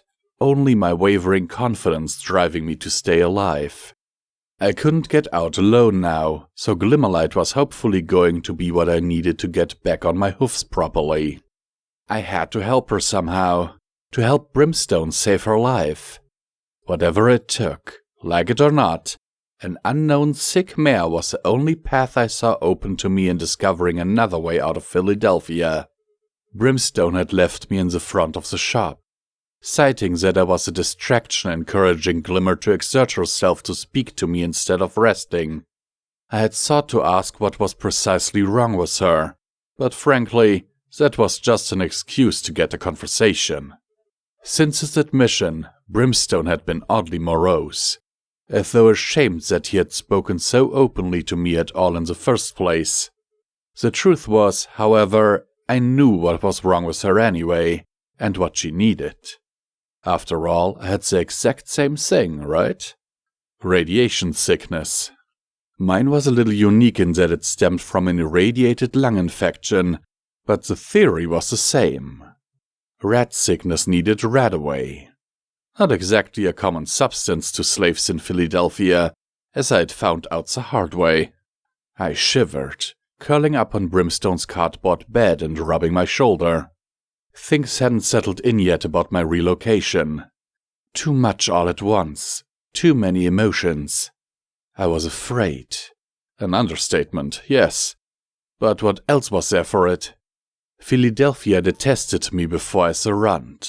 The weakling who made mistakes and got every pony else in trouble. But now I was hated. The Pegasus prize of Fillydelphia. A beacon to which they could all come together in unity and despise. Every pony who saw me would call me out or turn me over if I tried anything. How could some pony like me escape anyway? Not when it felt like every pony in the city wanted me dead just because I had wings. Why me? Why did it have to be me they hated? I didn't want to be hated. That thought hurt. It hurt bad. To look outside and realize that all it took was a few choice words to an uneducated mass to swing them to call for the death of one little buck like me, who had never done anything to any pony in his life. What if Glimmerlight was the same? What if Brimstone was subjective or exaggerating because he didn't know any pony better? What if she saw my wings and refused to help me? Try as I might, the fear of rejection was in my mind. I needed to fight it down. Get your friends back down to the storage rooms for the meeting! Move! That voice rang around the mall's main shopping level as I heard some slavers jump to their hoofs and gallop off. The Master. Even now I was still struggling to grasp his threat. The horrible way in that his influence wasn't over me by the fear of pain or punishment, but by the fear of realizing that he was a pony who deserved me as a slave by stint of destiny. The unsettling way he knew just how to get into my head and hurt me, often without needing to lift a hoof in anger, was, if anything, proof that he was born to command me and understand what made me tick. Try as I might, I couldn't shake the harsh fact that he had brought the slave back to me. I had tried to escape him and, when under the presence of the mayor, I had even stood up to show I wasn't afraid. But leave me alone with him and... Your name is Number 7. Cutie mark of shackles, I like it. Ready to catch you if you'll ever run. You an accident, Number 7? The 7's one? Your mommy got beasted by raiders, eh? How'd you like it if it was me, eh? Born to slavery, living in slavery, and going to die in slavery. I couldn't help but bury my head in my hoofs. Where did I go now? What would happen? I wanted to help this mare, but it might all just go wrong again. A familiar fluttering sound made the hairs on the back of my neck crawl. Instinctively, I jumped on the spot, squeaking and clutching my scarred side. With a clatter of talons on hard concrete, Regini landed heavily outside Brimstone's cage, magical rifle drawn and glancing warily at the raiders wandering back and forth. With a snap, her beaked head swiveled toward me. I had an uncomfortable feeling like I was being targeted again. Murky Number 7? I nodded, hoping for Brimstone to re-emerge at any point right now. The Master requests your presence in his office. Alone. Every muscle tightened. I wanted to run, but where could I go? We were locked inside the small. Don't make me have to carry you, flightless. I caught her smirk and the look in her eye. She nodded her head towards the cage door leading out of the plaza. I'll come. I felt a part of me yelling that I should be trying to delay her until Brimstone got back out. If Whiplash or Slit had been demanding me, perhaps I might have. But the Master was different. Today, Merc! I'm sorry, right away. Meekly, I got up and limped out towards the cage door. Regini kept her magical energy rifle held ready, the low-power sniper rifle that had almost taken my life slung across her back. Looking up at the griffin standing on her hind legs, a new wave of sheer envy crossed me in terms of size. Why did everything have to be bigger than me? Oh, stable dweller, where are you? To be someone who understands what it's like to be a midget. Follow me, flightless. Make a move and I'll not miss your face next time. Again with the nickname. Flightless? That was just mean. As I followed the black griffin, I saw one of the raiders waving to me. Stopping only partially, he held up 3 of my feathers tauntingly before laughing hysterically. Shuddering and trying to control my emotions, I kept close to the griffin. Only as I saw the cage door swing open did it really hit me that I was due for more treatment from the Master. The thin hallways gave way to a guard area made out of the old mall security rooms and eventually stairs to the management and storage rooms on the upper floors. With every step I found myself becoming slower and more reluctant. We passed from the staircase into an old staff canteen, where I was lethargic enough that Regini clipped me across the head with her rifle barrel to get me moving. The sting of the tap gave me a reason to move, but when we finally arrived down the dismal corridors at the thick oaken door, realization struck. This was an old manager's office. We were here. My legs jammed, every instinct not wanting to go near him again. I couldn't face him again. Not again. Not again. Ragini, don't use my name. Sorry, I whispered, not quite sure what to use. You don't have to do this. Please. Ragini whipped around, talons extended before grabbing me by the throat. The sudden change of mood caught me before I could even shout. Get in! He's expecting you. Please! I pleaded, finding myself dropped only to try persuading her with tears in my eyes and terror on my face. I can't take any more. Get in! Ragini threw open the door, virtually hurling me inside before slamming it shut. I curled up on the floor as I heard hoofsteps nearby turn to face me before advancing steadily. Eyes shut, I wondered if I could just blank it all. Ignore everything and use my imagination. Like the helter-skelter, right? Imagination canvas. Ignore the pain. Ignore the pain.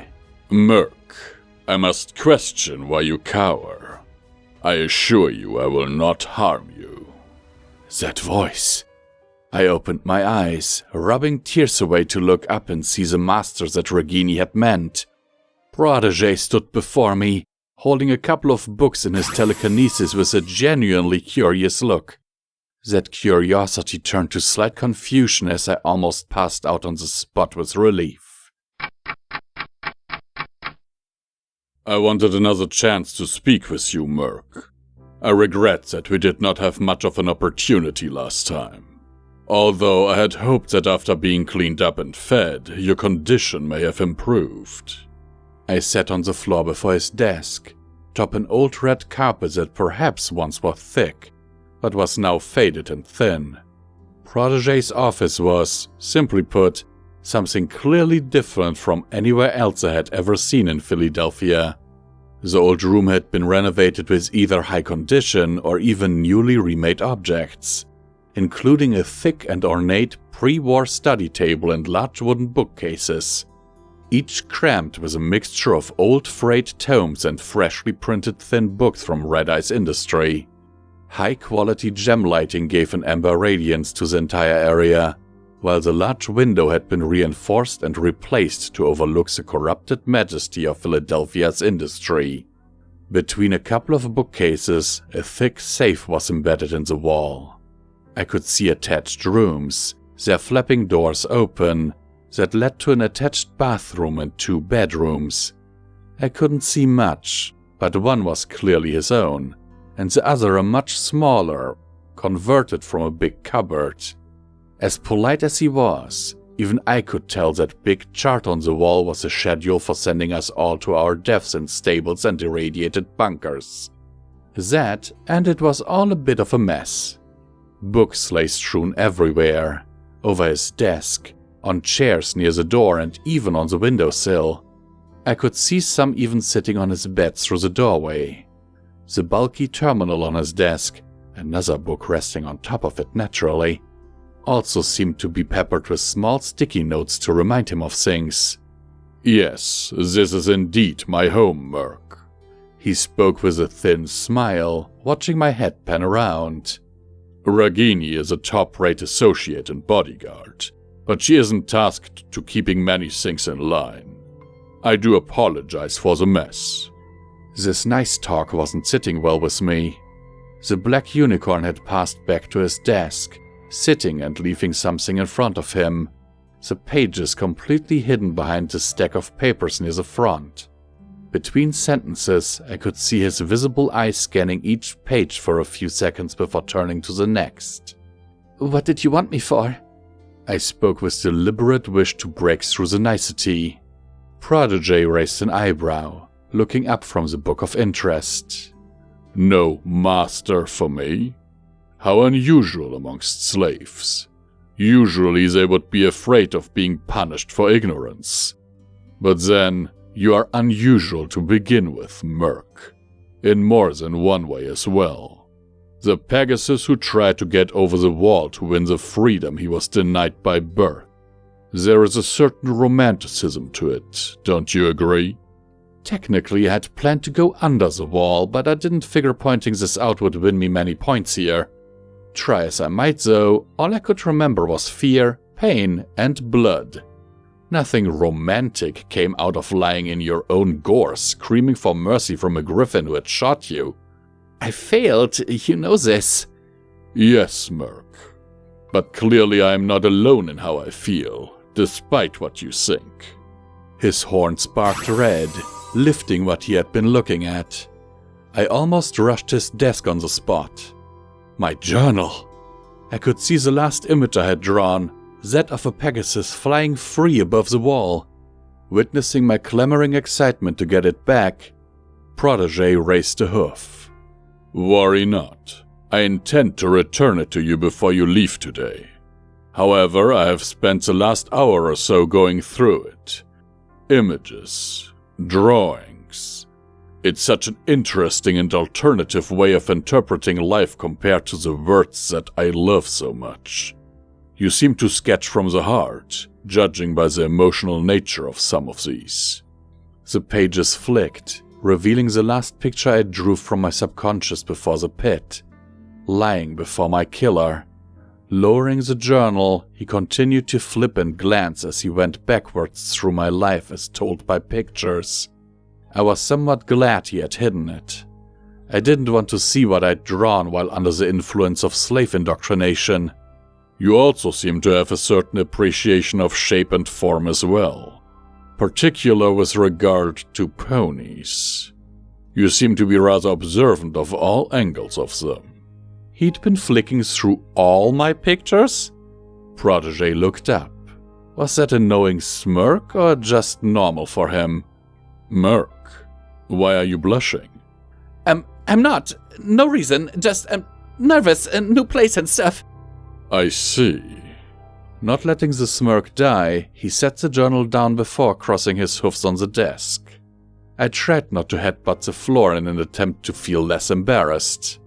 Well, judging by your environmental pieces, you've been around a few places before here. A slave all your life. It's not fun, is it? I shot him a look, shaking away the blush. I really need a second sketchbook just for myself. And gave him my best. What could you possibly know? Look that I could. If he cared, he didn't show it. Instead he smiled, returning to his own books. They were picked up in his magic, before settling down. Changing subject with little warning, he beckoned me closer to his desk. I sat before it like I had done with Wicked Slit. I must admit, I was rather disappointed to hear that you had been denied the opportunity to learn reading or writing skills. Almost tragic, really. He held up an old red tome. I did my best not to look annoyed at my illiteracy being pointed out once more. The History of Equestria prior to the war. A very old volume. The ability to sit down, read and study what things were like before it all happened. If only more ponies would take the time, then perhaps most of this unfortunate business need not happen. I do feel sorry for ponies like you, forced into such lives. He must have caught my disbelieving look. Truly, I do. That is partly why I expended so many favors to track you down and get Stern to let you live. You interest me, Murk. In a way, we are not so different. I know how you feel through all this, you know. If I may say, bringing you here, I do perhaps have higher aims for you than simple freedom. What did he mean by that? Nerves began to fray as I heard that last sentence. Higher aims? My heart was still beating faster than normal. Better than the master or not, he was still my more official master. Still a slave driver, no matter how often he said worker instead, and still liable to use me as a resource rather than another pony. I looked to the side, unsure, biting my lip. Murk? Protégé stood, moving towards me. Something clicked in my head, that red eye advancing on me.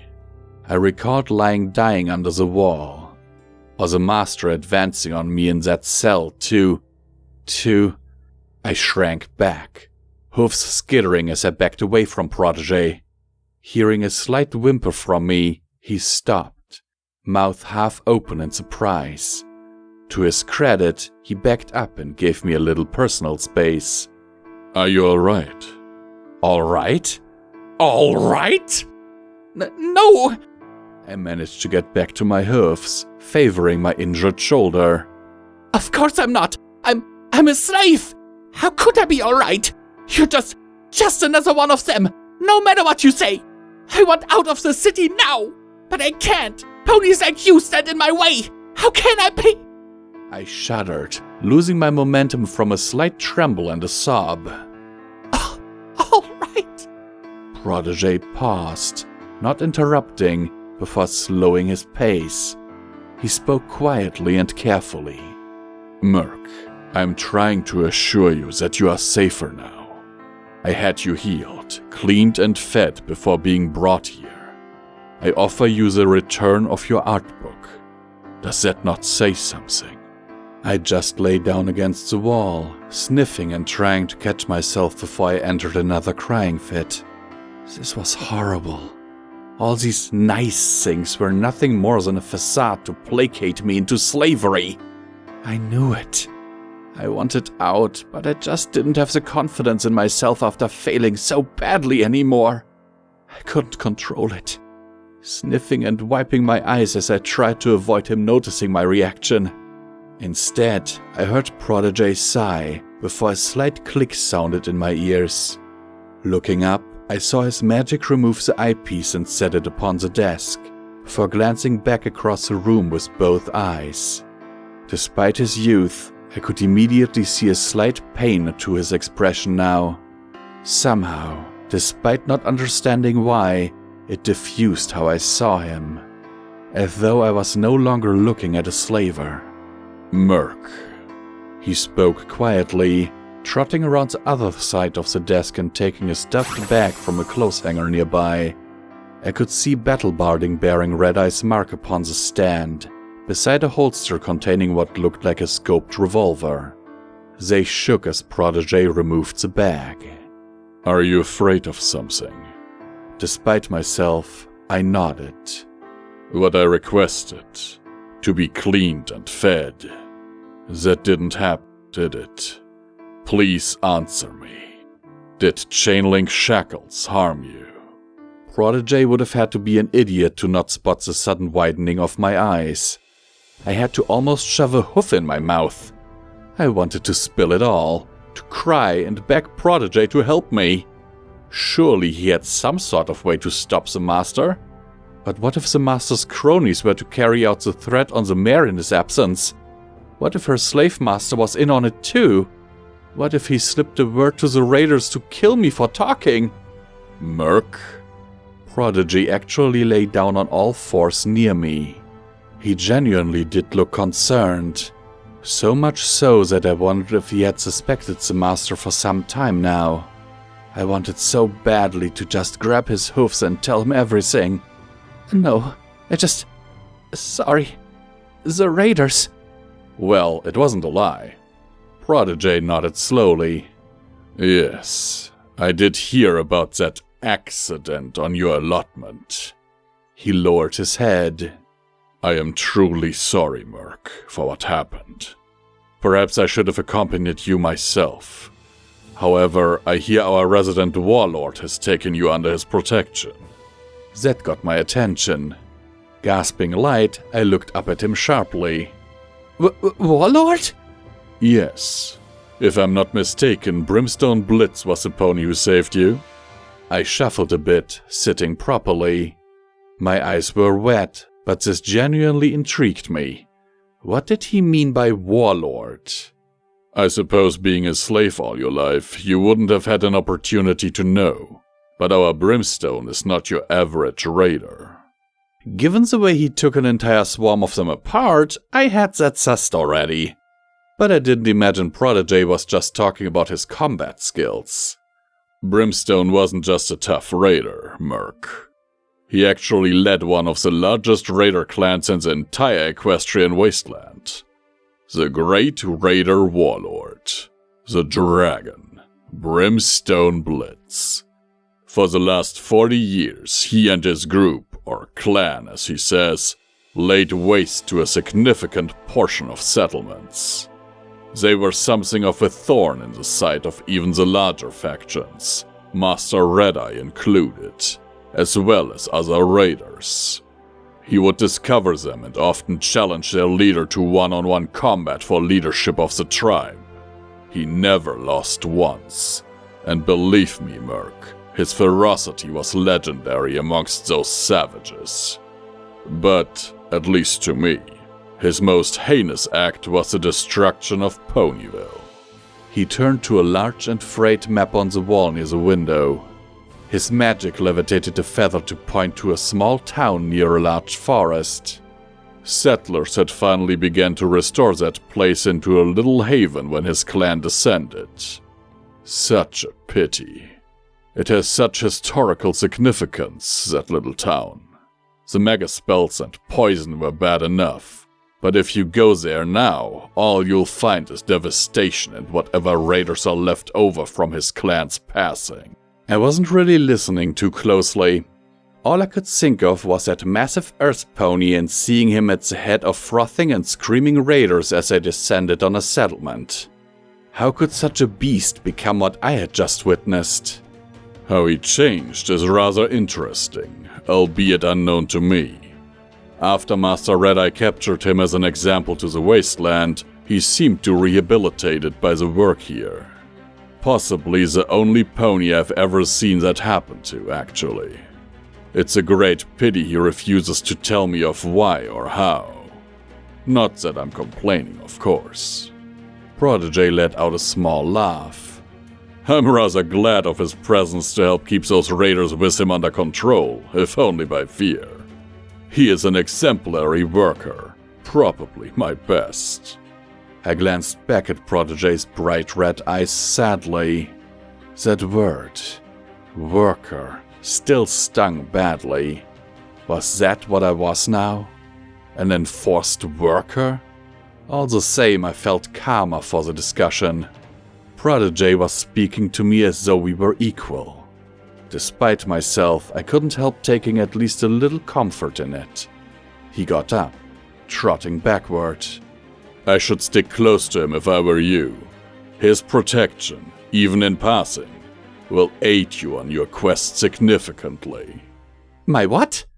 Seemingly pleased whenever I actually engaged in conversation, Prodigy nodded. Your journey, Merc. 2 years stand before you filled with tasks to overcome in service to Master Red-Eye. You can earn your freedom, improve yourself as a pony, and help Equestria all at the same time. His eyes narrowed, the smirk turned to a proper smile. Isn't that what you want to do, Merc? Isn't that what she would want of you? She. Okay, that was it. He could act all intelligent in front of the dumb and uneducated slave. But that was where I drew the line. I proudly brought myself up to be standing as high as I could and stared him sternly in the neck. One little sigh of exasperation later, I stepped back with a muttered curse about my height-ruining moments when I was trying to be confident, and looked him in the eyes. My voice wasn't designed to sound big and imposing, but Luna damn it if I wasn't going to try. He wanted me to talk as an equal about what inspired me to run at the wall? Well, fine, he'd get it. The stable dweller would not want me working for you or Red-Eye. You saw it, didn't you? How she broke free right in front of him and saved herself and another zebra too. She showed every pony that there is something better to fight for than helping some mad pony. To his credit, Prodigy did not reel or act offended with my little outburst. Stepping to the side to lean on a table, his reply was calm, but held a certain passion. The stable dweller, huh? So, you were inspired by her? I suppose I should have guessed. You wore that pip-back on your right forehoof just like her. Only Master Red-Eye does the same, and I doubt you were taking his example. The numerous images in your sketchbook were also hints to that end, I suppose. But Merc, can you not see? Master Red-Eye is saving Equestria. I mentioned this to you before. If I were permitted, I would show you the children, safe in a state of education, just waiting for a better world to inhabit. They are well fed, fit, healthy, and have never been forced to kill any pony or consume meat just to survive. They truly are innocent, Merc, and we only have our master to thank. Can you not see the need for ponies like you and I to give all we can? Was generosity not one of the sacred elements of old Equestria? Last time I had been caught unawares after my failure. This time, however, he wouldn't go without a response from me. She has another way. I heard it on the pipback. She's out there, saving ponies and helping places to survive. If we all just helped each other rather than fighting all the time, then we wouldn't need to use slaves and take children away. He listened. He never interrupted, keeping his voice level and trotting around to face me directly again. Merc, you say that if we didn't fight, but you use her as an example. She has killed more ponies in less than 2 months out of her stable than I have in my entire life in the Wasteland. How can this truly be the way to help Equestria? To keep shooting the bad ponies until none are left? Isn't that how we got in this mess in the first place? By starting shooting? Here in Fillydelphia, we take the raiders away from those they could hurt and set them to tasks that help every pony. But you have thousands of ponies who just wanted to be nice and live their lives. There are good ponies in here. There are good ponies dying in here. I've seen the executions. I've been beaten, whipped, fed almost nothing for months. And the work is killing every pony slowly and painfully. You know about my sickness. I've seen ponies taken and tortured or raped by slavers just for their fun. Prodigy sighed. For a second, I saw him have to think. In that moment, I found a sense of triumph in my side of the argument. There are not as many good ponies as there used to be, Merc. To have this work, we need the skills of any pony who can manage it. I don't particularly like having Shackles around, but he is a necessary evil to keep the raiders in line. We must sacrifice things if we are to save Equestria. Better us than the next generation of foals. What if the stable dweller is right? Then she is right. That caught me off guard. I had thought Red-Eye and his little student Protégé would be insistent on their viewpoint. Weren't they evil? Master Red-Eye possesses, and has taught me to have, humility. If she is right and we are wrong, we will gladly aid her cause.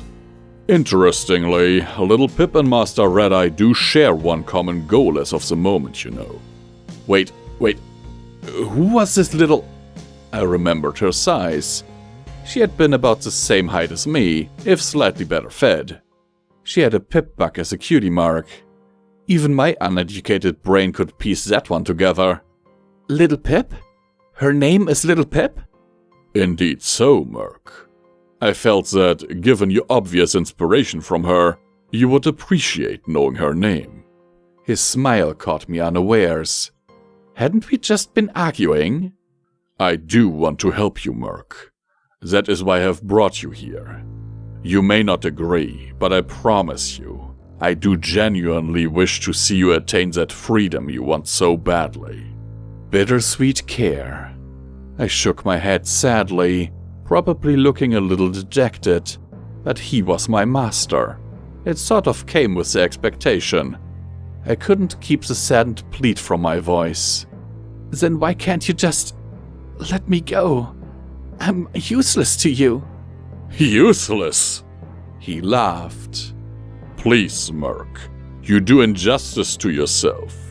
I am sure that you have it in you to overcome the odds when given a little encouragement. I have confidence that you will be a good worker for me. Do not feel I am unapproachable should you have any problems. I wish the same for all those under my roster. to be able to help Master Red-Eye save Equestria, and then be on their way. Hopefully a better pony than when they came in. Despite myself, I couldn't help but be swayed a little by his words. What if Red-Eye was truly wanting to just help? What if this student of his and his more progressive attitude was a better system? Would more ponies succeeding convince Red-Eye to abandon the brutal slave routine? No. I batted my head with a hoof. No doubt Prodigy was becoming slightly perplexed by the expressions I had evolved from a lonely life, and tried to remember Little Pip. The DJ had spoken highly of her, about helping everyone, about fighting the good fight. Just believe in the goodness of others and try to do so yourself while staying free. Regardless of how Prodigy talked it up, this was still slavery. Ponies like the Master were still abusing and torturing others like me, and the conditions of living were lower than anywhere I had ever been as a slave before. Prodigy could see I wasn't in agreement with him. With a sigh, he turned and trotted backward, lifting that bag from before. I can see we share differing values, Murk. I respect your wish, but I must deny it. However, I must say I have enjoyed an opportunity to talk to you properly. You are an interesting pony, Murk. I hope we can talk again in the future. If you are not required for work, feel free to come to me anytime. For now, however... The eyepiece floated back to his face, clipping around his ear once again. The student of Red-Eye was back. I lowered my head. You are assigned under me. You will begin to work on the next available assignment for those who have selected or been chosen for 2 years of high-value target clearance and retrieval. I wish you luck. It is not easy and indeed can be very lethal. However, the bag floated over to me before opening and gently tipping the contents out. I gasped as I looked down. Perhaps these may help your mood for now to overcome the shock and help protect you from those who would judge you for your wings. My customized fleece, slits goggles, saddlebags, and pipback. Regardless of Prodigy's standing watching, I immediately began throwing on my jerkin, almost rolling on the floor in an effort to pull it over and cover those blasted feathers as fast as I could. Prodigy seemed to let his eyes linger on my wings before they disappeared from view. Interesting, really. A Pegasus. Simple family genes and random chance, or is there something more to you, I wonder? Feeling warmer and safe within my fleece, I reattached the pipback to my right foreleg with a leather cord before snapping the goggles onto my head and finally throwing on the saddlebag. It had been emptied, but in it I found 3 radaways. Surprised, I turned back to Prodigy with an open mouth, ready to ask. He simply held a hoof to his mouth. Consider it my apology for the way Ragini treated you, Murk. Good day. He turned to his desk and picked up his quill and parchment again. Clearly, that was my signal to leave. As I closed the door to his office, I couldn't help wondering about him. Was he really as nice as he seemed?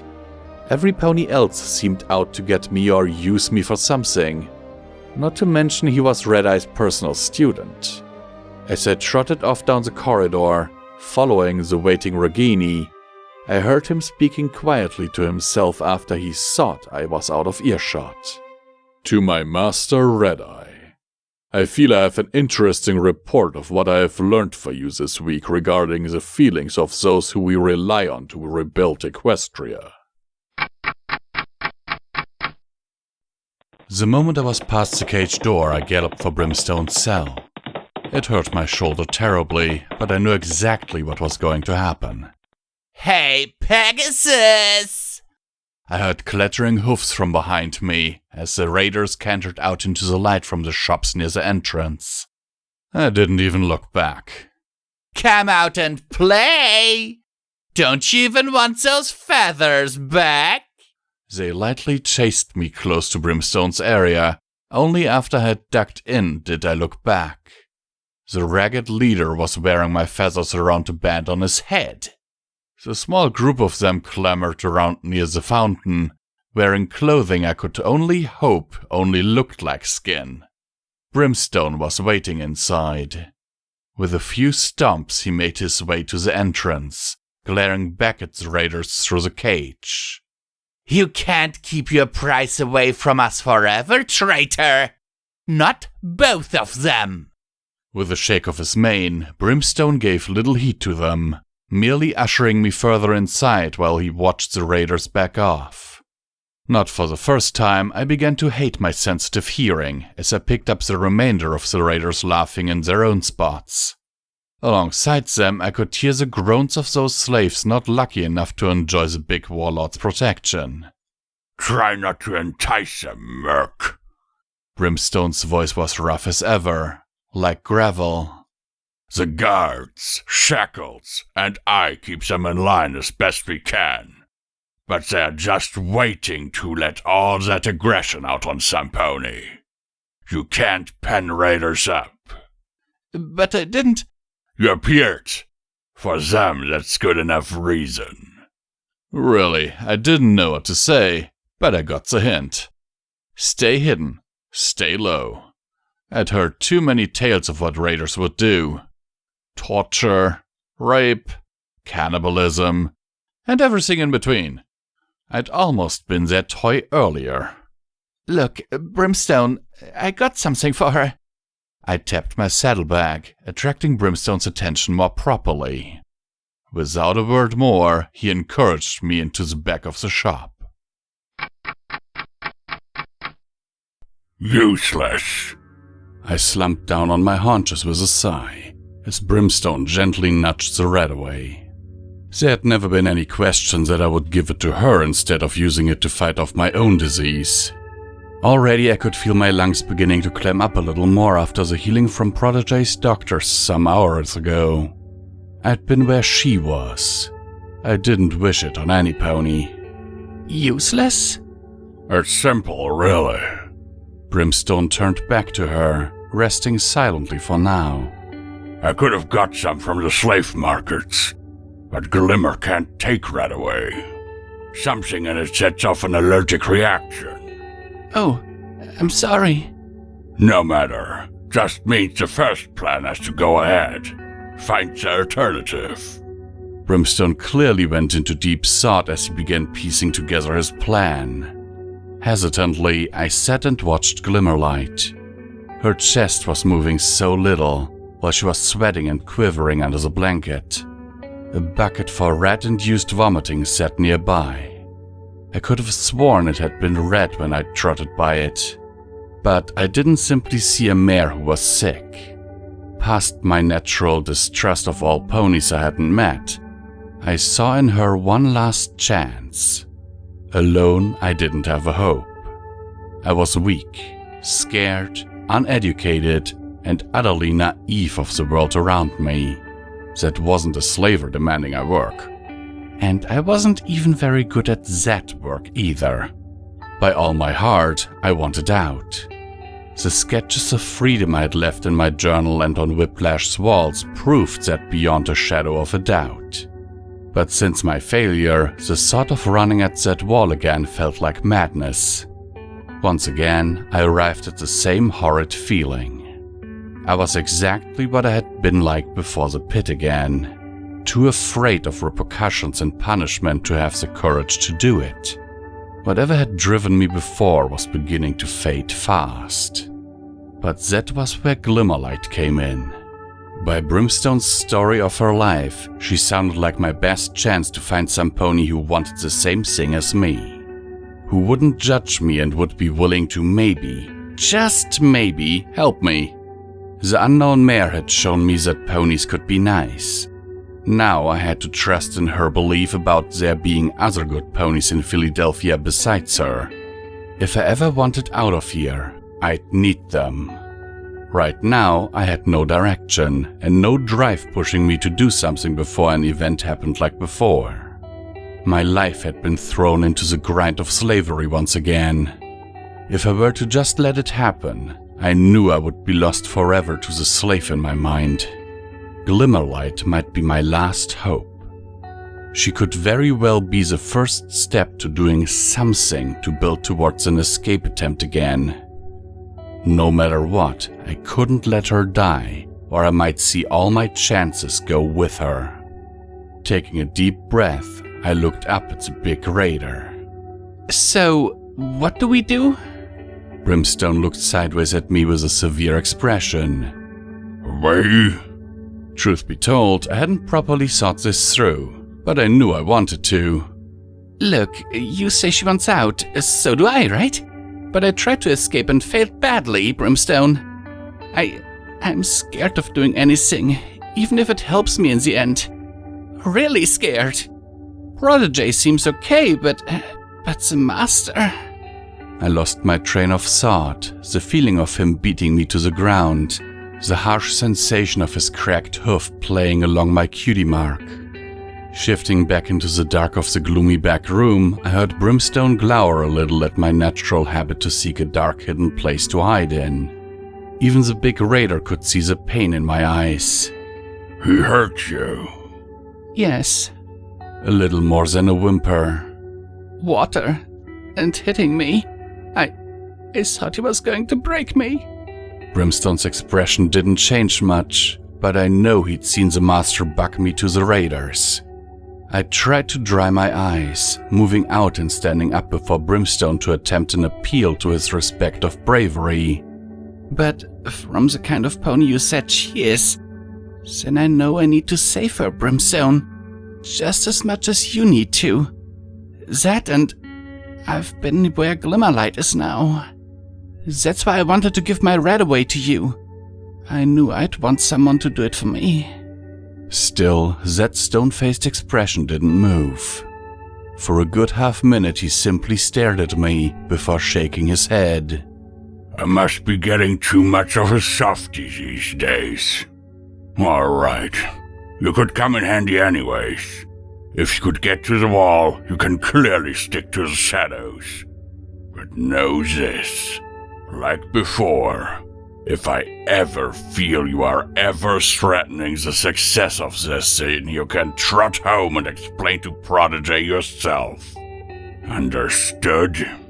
I gulped, wondering just what I'd gotten into. Okay, so what are we doing? His plan was remarkably simple, yet fraught with intense levels of danger. There was a renovated hospital near the Fillydelphia crater edge, just outside of the exclusion zone. Due to the ambient radiation, however, it was often more used for important slave workers, rather than any of Red Eye's group. As such, it was a lot less defended or guarded and held overall less medical supplies than those closer to the hub of the city. Brimstone explained the name to recognize it as the Hearts and Hoofs Hospital. Of course, I'd never be able to identify it by words alone, so he had said he'd simply point it out instead. I had asked why Prodigy hadn't gotten any for her, but the answer was simple. Glimmerlight didn't qualify for rare stocks, even with Prodigy's influence. As such, Brimstone was aiming to find and simply take whatever stocks they kept. How we got there was most interesting. The cell had a back door that was jammed shut. It led to the outside, an old delivery door apparently. Prodigy and the slavers believed it unusable because of the sickly rusted hinges, but Brimstone had a theory that it was simply blocked on the other side. With a little cleaning and his strength to push it, the door might open. The problem was clearing it. He was heavily guarded whenever taken for work detail, due to killing guards in the past. As such, my part of his plan was to crawl through the air ducts and drop off outside, then clear the doorway. As a pair, we would make our way to the hospital around the edge of the crater away from attention.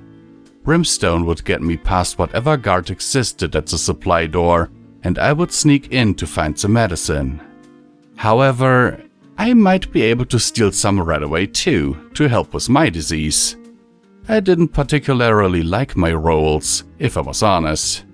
Sneaking through cramped air ducts in pitch blackness, skirting a balefire crater and sneaking into a place I didn't know to find something I probably couldn't read the name of didn't feel too reliable. Of course, there was another problem. Me. Today had not been easy. I was still partially a nervous wreck, held together only by a mission to achieve and the fact that I possessed my journal and pip-bug again.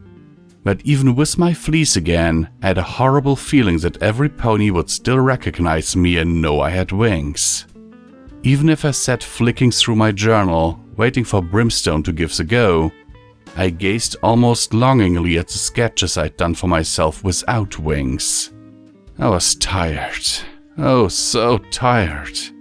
If I closed my eyes, I began to sweat in fear that the master would be the one waking me up. Sometimes, if I saw Brimstone in the darkness of the store's back rooms, I would yelp in fear and turn to run before I remembered it wasn't the horrifying form of the master. The closest I took to solace was glancing at Glimmerlight. Even while sick, she looked somewhat peaceful.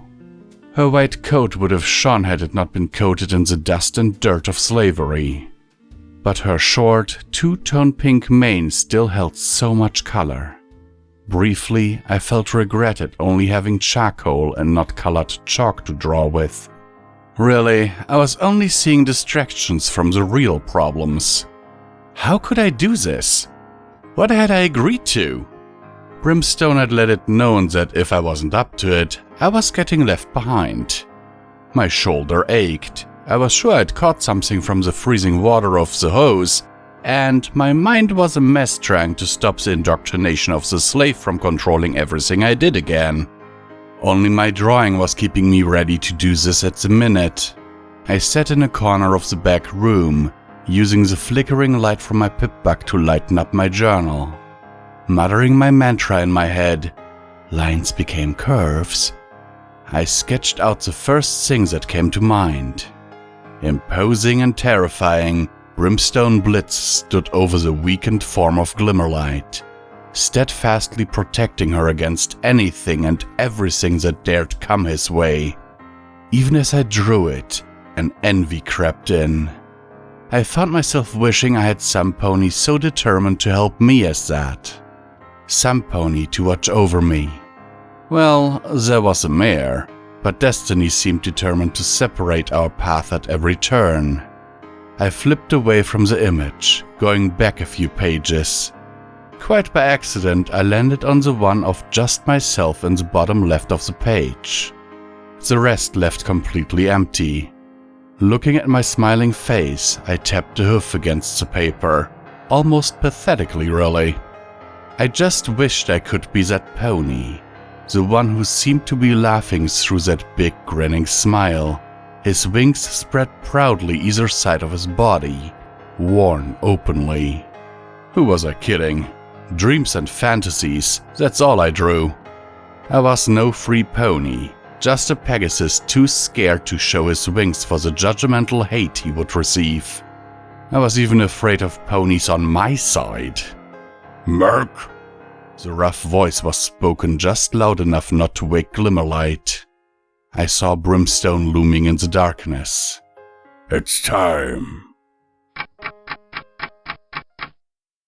I'd been in the mall less than a couple hours, and already I was about ready to sneak back out of it.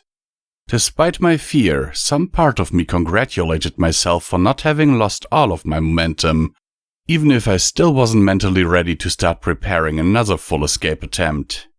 But if this all worked out, perhaps I wouldn't be alone in that endeavor. The ventilation was located near the back of the slave area in the mall, just off one of the staircases leading to the upper level of slave cells. Brimstone settled down low enough that I could clamber onto his back and reach the ventilation shaft. A little dexterous hoof and mouthwork with a steel bar, and I'd pressed the mesh cover free just enough to slip in. Tall and wide enough to permit me to at least turn and moderately sit up. It was almost a perfect fit for me, even if I knew it would cause a stooping pain in the end of the run. Even so, compared to the filthy drainpipe I'd inhabited before, It was wondrously dry and surprisingly cool against the humid heat of Fillydelphia. Momentarily, I kept it in mind as a possible hiding spot where no pony else could reach me, safe in its hidden, sheltered tunnels. I turned back to Brimstone to pull the mesh shut, seeing his beady and mismatched eyes staring up at me. Holding it up for me, he paused before it closed over. You alright finding your way, Merc? I think so. Just keep heading towards the walls until I find somewhere I can prise through, right? Brimstone nodded. I'd hoped for a smile at least, but he just remained grim. Aye, that's right. Knock 4 times on the shop's back door when it's clear and I'll buck it open. Just make sure you stand back. Remember, 4 times or I won't open. Got everything you need? I checked myself over. My now unarmored fleece, goggles, and pip-buck stayed with me, in addition to a length of rope.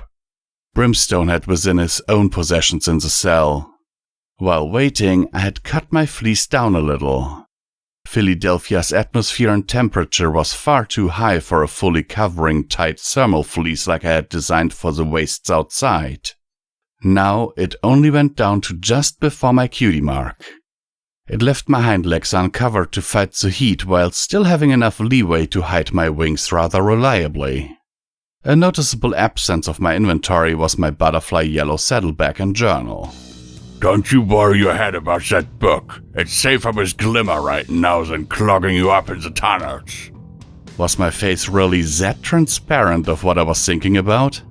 Celestia help me if I ever got a mare friend in my life. I pulled the mesh back over with my mouth and slipped my goggles over my eyes, pausing only for a second more. Brimstone? Aye? I bit my lip. Talking to this warlord had always been somewhat awkward, even when he opened up a little.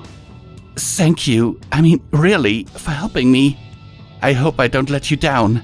I'm not too reliable at succeeding at anything in my life. Even aside from that, Glimmerlight is the only hope I've got to find some pony to help me right now. I just don't want to fail you. Brimstone looked almost confused why I'd spoken. I was confused about what I'd said, but the big raider just tapped the mesh lightly. To my surprise, he smiled. Do this for me, Merc, he whispered, and you'll have at least a modicum of my trust. She means everything to me, Merc. Everything. Not many ponies would even try to help the way you're doing. I'll try. Good. I'll wait in the shop. Try not to get bucked off another balcony without me around to raise some hell for you, okay? I could swear he was grinning as he turned and trotted away from me. Taking a deep breath, I turned and crawled away into the vent systems. The thick darkness ahead of me made my skin crawl, but I couldn't help but feel I wasn't quite out of the saddle yet for finding a way out of this nightmare. Time to go save a life. A life who could possibly end up saving mine in return. There were many ponies I had to thank in my life. The stable dweller, Brimstone, the mayor, my mother, the DJ, even Glimmerlight already, for having smiled at me and being a ghoul to me in these times when I feared I might lack a direction. Right now, Sundial was the one directing light into my life, quite literally. His pip-buck's flickering and half-broken torchlight was about the only thing keeping me away from a panicked state of claustrophobia. Sometimes I wondered, did that word mean I had a phobia? I hoped not. How were you meant to tell? How would I ever tell? I was scared of my own. Ah! I dived away, rolling and curling up as I saw the shadow of some pony else crawling. Oh, well, didn't I feel like an idiot? What could I do? I was nervous, trotting along a hoof at a time in almost pitch black. Of course I was jumpy. I honestly didn't have a clue where I was. On rare occasions, I had passed a vent going downwards, sometimes with faded light drifting in from the room below, but I didn't recognize them. The creaking and often haphazardly bending air ducts seemed to threaten a collapse any time. And worst of all, I heard things. Skittering noises and clicking from down other tunnels. After the drain pipe before, I didn't dare imagine what little horrors lurked around in the darkness waiting for an almost blind pony to stumble across their lairs. Often I had to turn back from a route after the duct had gotten so thin I could barely crawl under it. Why were some bits pony-sized and some not?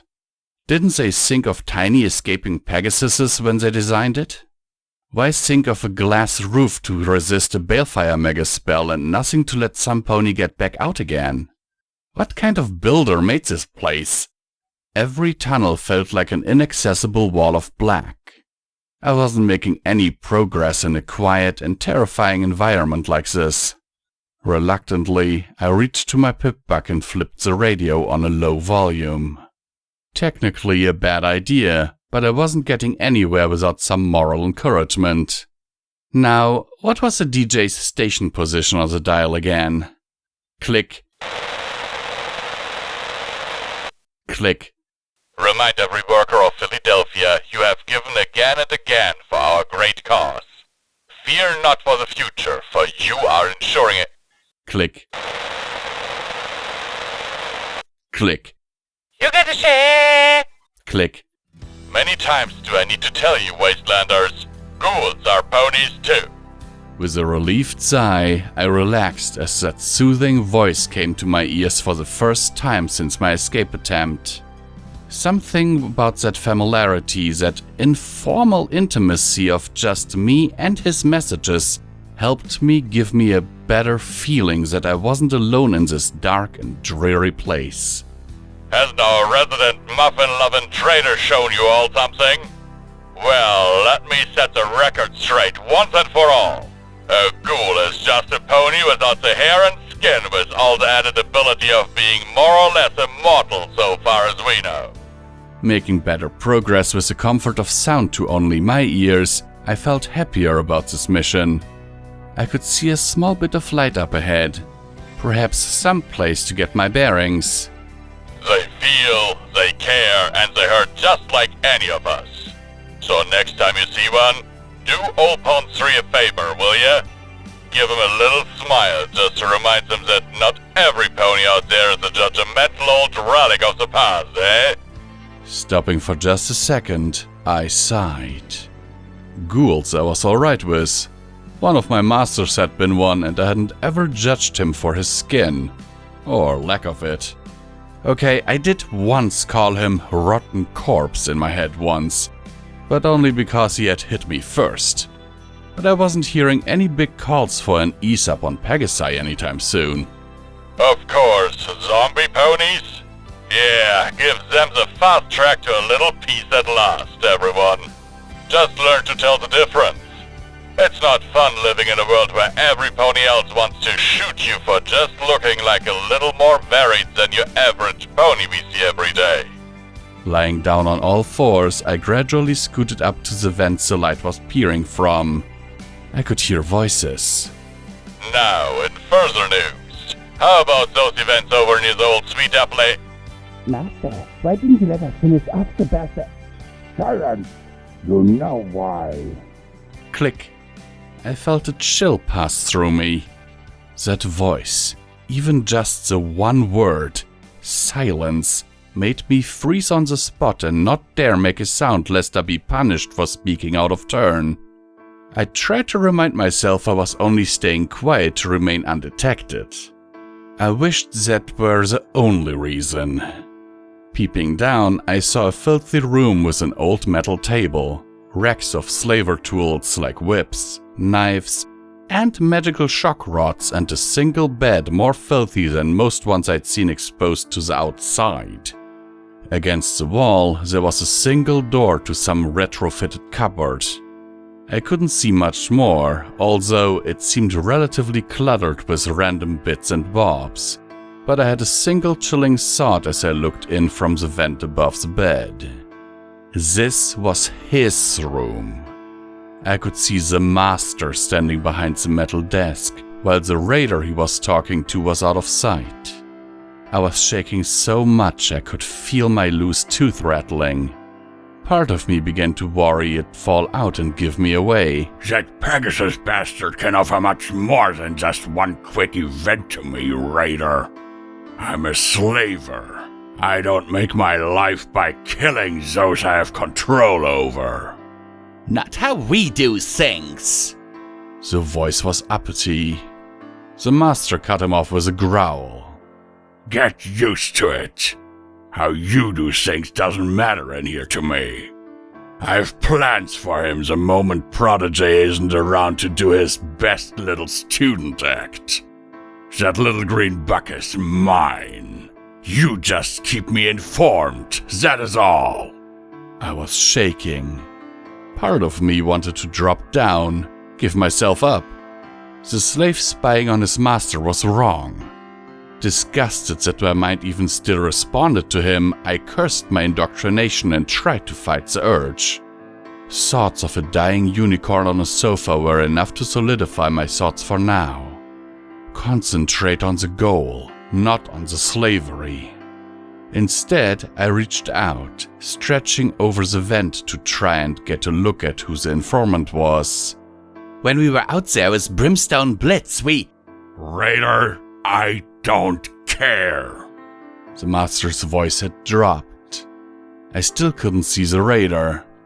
I stretched out just a little more, pushing my hoof forward to balance myself on the other side. You are not out there anymore. I keep you from the worst of things because you are useful to me. You keep the various packs of your kind down there in line, now that their old leader is under some repentance crusade. Now get out of here and return to your cell. I'm not in the mood for you. Just one thing. He must have been right at the doorway, trotting away just as I thought I was about to find out. Damn it.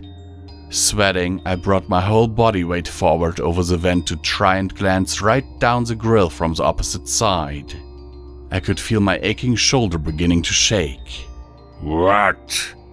His voice slapped into every instinct of mine to perk up. I faltered, jerking and struggling to stay upright.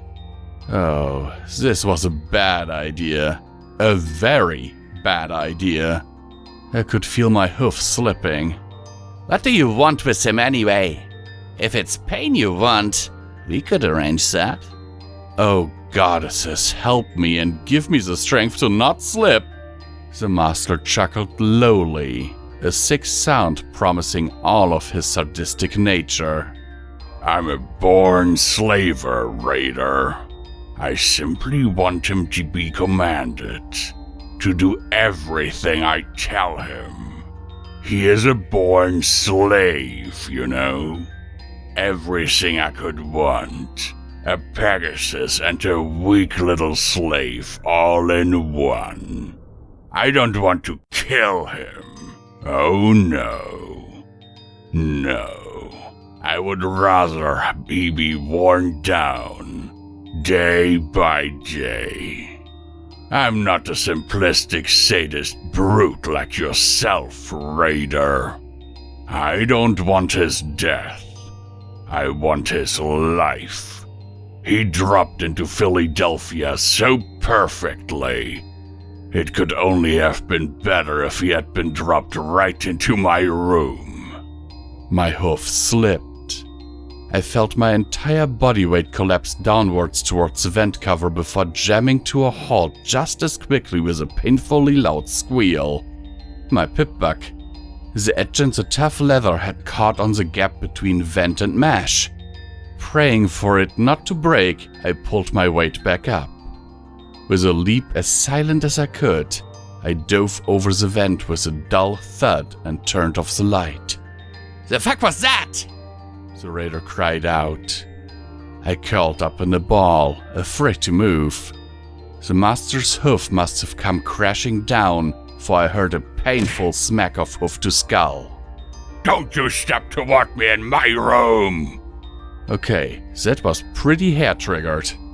I might have thought more on why he had been so suddenly angry, but I was too concentrated on trying to make no noise. Okay. Another harsh cracking sound and a dull cry of pain. I don't like your tone one bit, Raider. You are the slave. I am the master. Yes, master.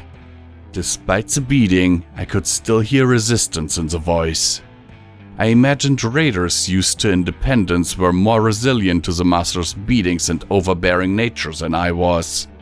Really, was I that pathetic? The imagery of the everlasting chain in my mind begged to differ. The master was right. I was meant to be his. But he wasn't going to get me. Not forever. I couldn't bear the nightmare, to have him control my entire life.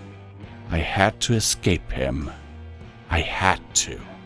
Even as I heard the master throw the raider out and return to sit upon his bed, muttering about rat roaches in the ducts, I lay right above him, silently willing myself out of a frozen state of terror. Even without seeing me, he could still hurt me. I had to escape him. I had to, before he dug his chains in any deeper to my life.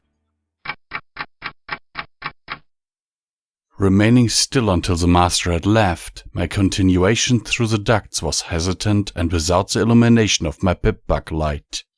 After one near miss, I didn't dare turn it on again. At first, the clawing darkness had led to near disaster by almost falling down a thinner shaft. My heart still raced as I imagined the implications.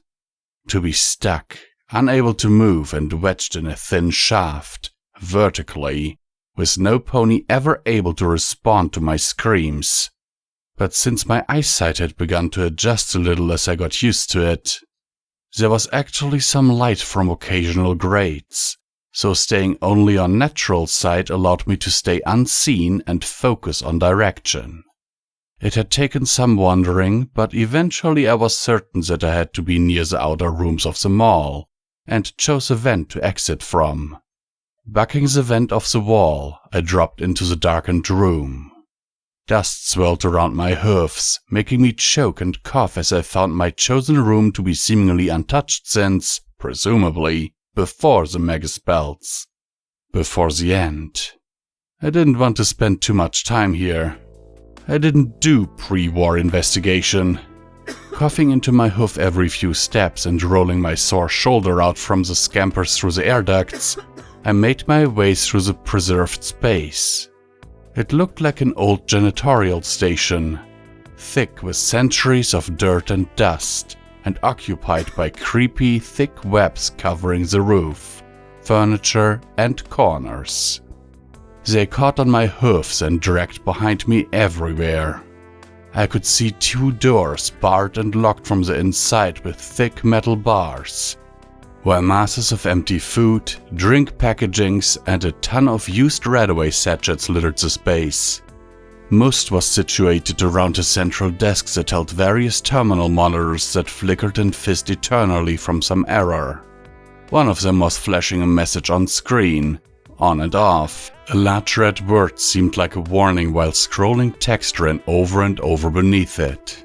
Some pony had barred themselves in here to survive, but if there were barred doors, then where were they? A little hunting for a way to unlock the doors later, I found him. An old buck, preserved even in death. He was lying on a small makeshift bed in the cleaning cupboard, and around his bed's side lay dozens upon dozens of inhalers. The smell was not fresh, but a sweet, musty, and sickly defilement that had lain here for generations. My heart began to tighten at my imagination beginning to take off. Imagery and visualization. It was doing it again, piecing it all together, working out the last moments, the reason why, and the visual memory of what had happened here when the spells detonated across Fillydelphia. Had I missed photos? Did he have family? What did he hear? What was that little glint coming from his saddlebag? What was it like living alone in one room until you slowly died? No! I literally slapped myself across the face with a hoof, throwing cobweb into my face. I couldn't afford another breakdown of sadness about the past. Brimstone and Glimmerlight were relying on me now. I turned and ran from the cupboard, leaning against the monitors to catch my own rasping breath. Taking a few seconds to compose myself, I moved to the door with an exit symbol above it and shoved the crates out of the way to reveal the lock. I knew where I'd seen the key. Of course it had been on him. I knew I had to hurry, but I had to take a few moments to rest. My shoulder ached and throbbed, while the stiffness from the master's treatments and raider beatings were coming back to haunt me. Okay, just a corpse. Just a fresh-looking corpse. You've been in sewage. I continued my mantra until I was back in the cupboard. Shaking, I lowered my head into the saddlebag and bit the thin loop of string that held the key. There. Nothing to it. My imagination was hard to turn off. This felt wrong. I was disturbing the gentle sleep of the long dead. This poor stallion had died alone in his probably workplace, desperately trying to stave off sickness and radiation. And now I was stealing from him? Was I really that kind of thief already? The key came loose and the saddlebag dropped to the floor, the long-worn canvas loops simply falling apart at a mere touch. The body shifted as it lost the extra weight, gurgling from expelled air. I fought the urge not to be sick and desperately tried not to breathe through my nose. Carefully, so as not to disturb his long rest further, I stepped back with my eyes closed in respect and looped the key around my neck on the string. Please forgive me. It's for a good cause, I promise. Goddesses, let you rest. I opened my eyes and found his face staring back at mine from less than an inch away, eyes open. For a second or two it stared, twitching and making small clicking sounds. And then it howled. There was dry intake of air before an unholy screech of corrupt and petrified vocal cords filled the room, echoed in my ears, and froze every muscle in my body through a terror I had never known in my life. The corpse's mouth distended, opening far more than a pony's mouth had any right to be. Lacking control, I felt myself collapse before it, mouth open, unable to scream at all, as my eyes watered and yet dared not blink. The corpse began to thrash with spasms, with old muscles long underused coming back to life in necromantic horror. I began to scream as it clawed its way across the bed towards me on broken and limp legs. Survival instinct kicked in, and I began pulling myself from the room. I begged my body to work well enough to stand. I couldn't. Paralyzing fear filled me, freezing my every motion. Behind me, it screamed again, yanking itself across the covers furiously enough to make the bed slam into the wall behind it. Falling against the desk, the monitors fell from the table, smashing and fizzing as I used the table's edge to get to my hooves. Shifting and flopping, it fell from the bed. A ruined body animated even after all this time. Finding my hooves, I galloped for the door and began fumbling, trying to get the key in my mouth.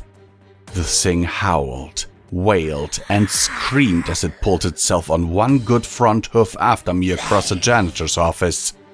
Its mouth waggled loosely, and it began to claw and tug my way with a frenzy that seemed beyond anything I had seen any raider do. Come on, please, please, please! I almost dropped the key before working it into the lock and turning it. The door refused to move. Was this the wrong key? I could hear it just a few feet away behind me, but I couldn't look. The sound came closer. Closer. Nothing else to do, I bashed and pushed against the door, begging at the top of my voice for it to open.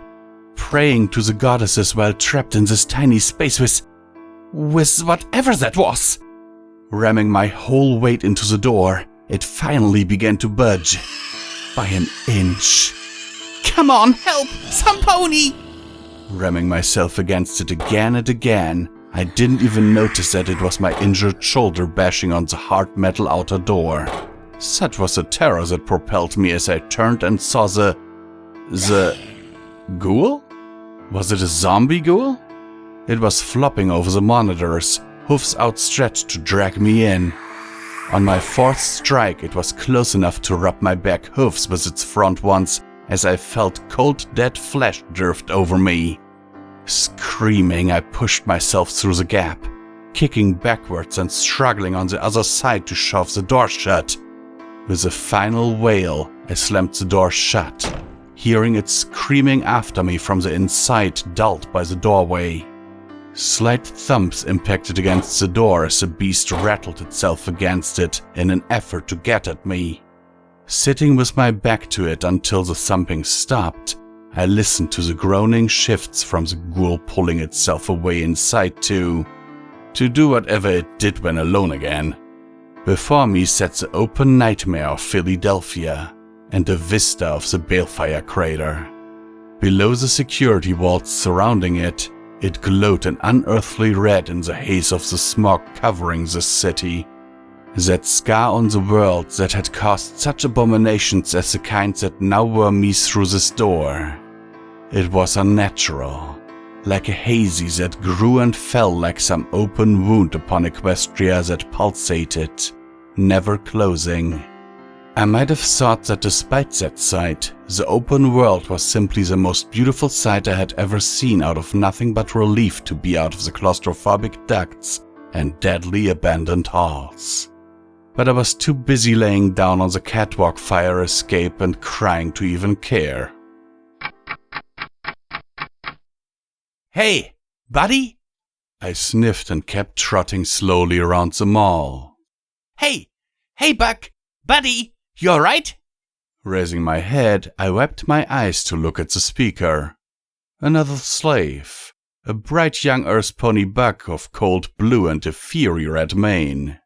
I could see red sores like mine on his flank, actually damaging his cutie mark of a bouncing ball.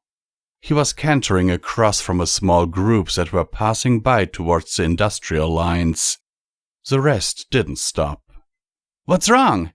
I've seen upset slaves. Then there's you. He seemed to have been on his way to some workplace, judging by the slip tucked into his clothing. Some slavers gave them to slaves to deliver to new workmasters with instructions. He kept trying to walk in front of me as I plodded along, looking for the doorway to release Brimstone. I'm fine. Forgive me, buddy, you don't look it. I cast a stronger look. Not that it said much for me. He seemed nice, but I was just too tired and fragile at the moment. Hey, sorry, just asking. Stopping and sitting down, I rubbed my eyes and sighed.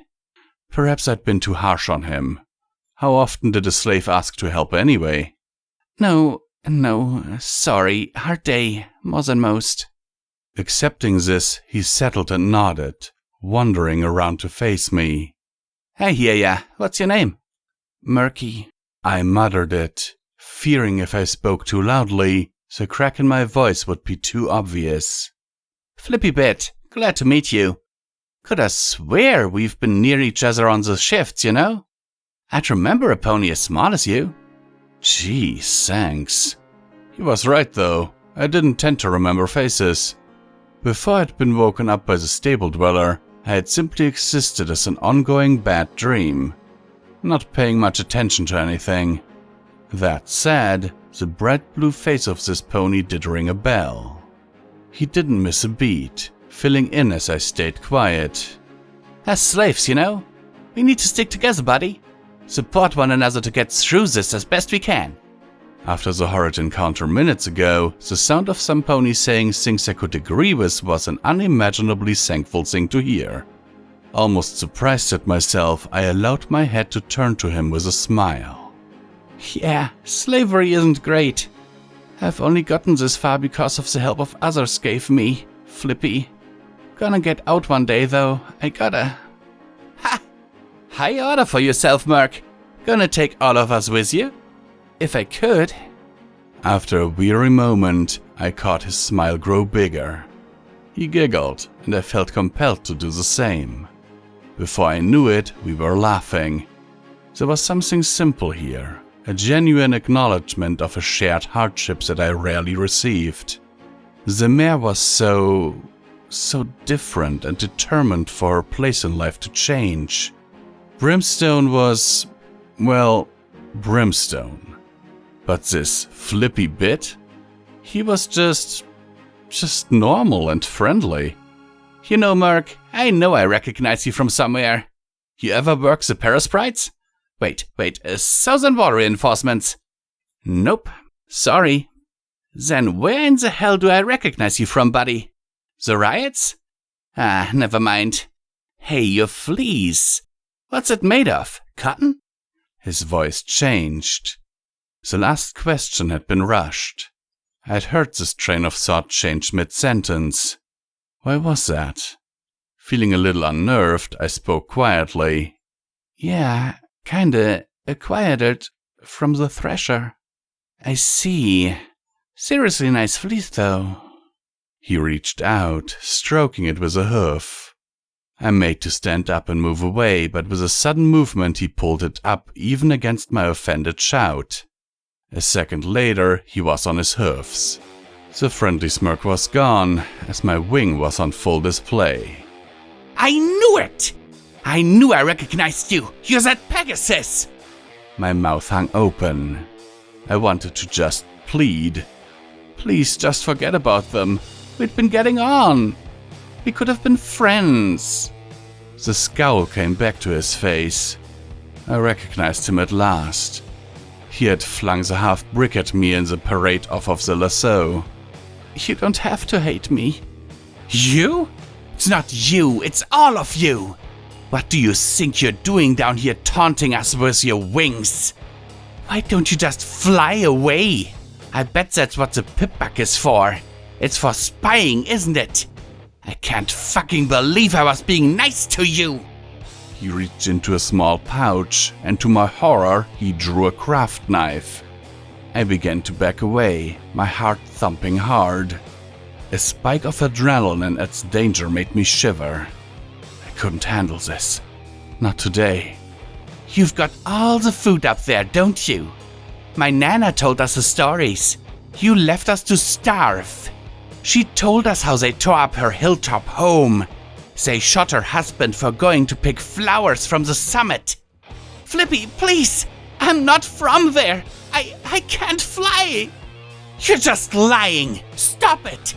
If I know one thing from growing up, it's that Pegasi are all the same. They all act shifty, don't they? That's what everyone says. I knew if I ever met one that my mama and papa would be right. Taking the knife in his mouth, he flew at me. Squeaking, I fell backwards and rolled, narrowly missing the slash from his mouth-held weapon.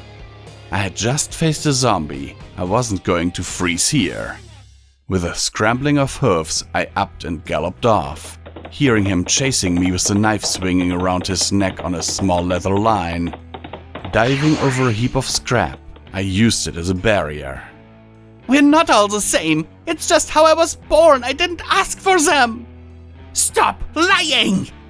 He galloped and dove over the scrap.